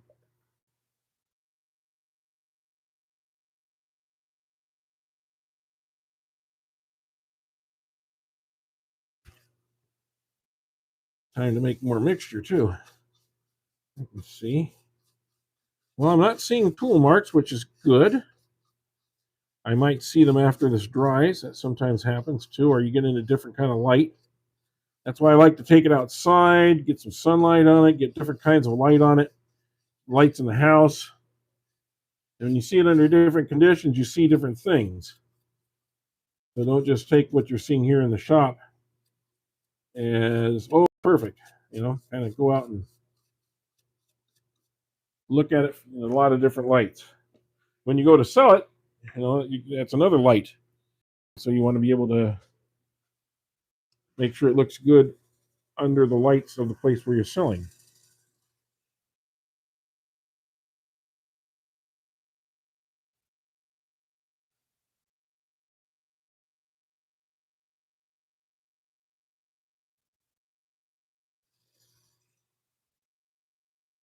And I think this is a nice little bowl made out of that Modesto ash.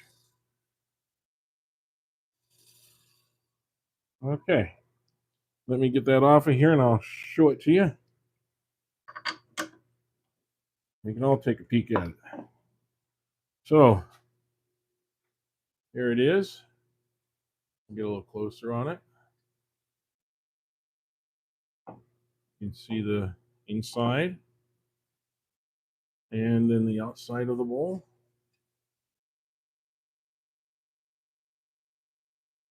And I'll pull back just a little bit. You can get an idea of the shape.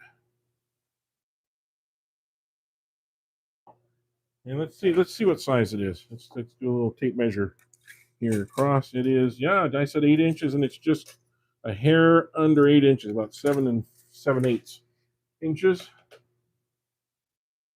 It's about an 8-inch bowl, and good for use in almost anything. So you could use this for almost anything in the house. I think I need to put a little bit of that finish on the bottom here. Can't even see where that break was. Does anybody see it? I don't. And I'm standing right next to it. I could probably feel it. No, I can't even feel it. I think it's right there. And if I look really close, I could probably find it. But that shows you that it was a nice, clean little break, a little bit of glue in there, and not using any of the spray hardener so that it foams up. That was a big key to that, too, because that would cause a lot of trouble. So there. Now we got that all cleaned up. We'll wipe that off. Now the bottom's done too. So we got the bottom, sides, top. Everything looks good. This will get another, like I said, I'll probably do a waxing. Or I might do a shellac on it. I don't know. I kind of like it. The glossy finish on this one is a little bit nicer. So I think I want to make sure it has somewhat of a glossy finish. I might use some spray shellac or something on it. We'll see. But so what do you think, guys? Think it looks good? Okay, well that was the project for today. I just wanted to kind of get out in the shop and show off my new one way. And I got to say again, the people on the phone and so forth are nice as well. They're Canadians, so they got their reputation. But I really were very very nice. They called me up to let me know it was on its way, and of course they sent an email also with a tracking on it. But I mean, they were just very responsive when I talked to them. Very personable. Had a nice conversation with them about their weather, among other things. And yeah, total great experience. Would recommend them to anybody. And they do make adjustments, different types of clamping systems for different types of lathes. So whatever you eventually you have, call them and ask them, can they retrofit it to your particular lathe? And if they can, I think it was $3 to have this fitting adjusted so it would clamp on my lathe, and I just had to tighten the bolt just a slight bit to make sure it did. But man, this is rock solid. I am trying my hardest. I can barely move that. I mean, it will stay in place. So will this. And the nice thing about this is that I can take it out easily. It doesn't have to be wrenched out, and I can go to like a Robert Sorby here, which is actually a 25.4 or 25 millimeter or 26 millimeter, slightly larger than an inch, and that will fit in there. Even though it's a little tight, but it will fit in there. And I can also use my smaller one in there. Tighten that down, and that doesn't move. See, that does not move.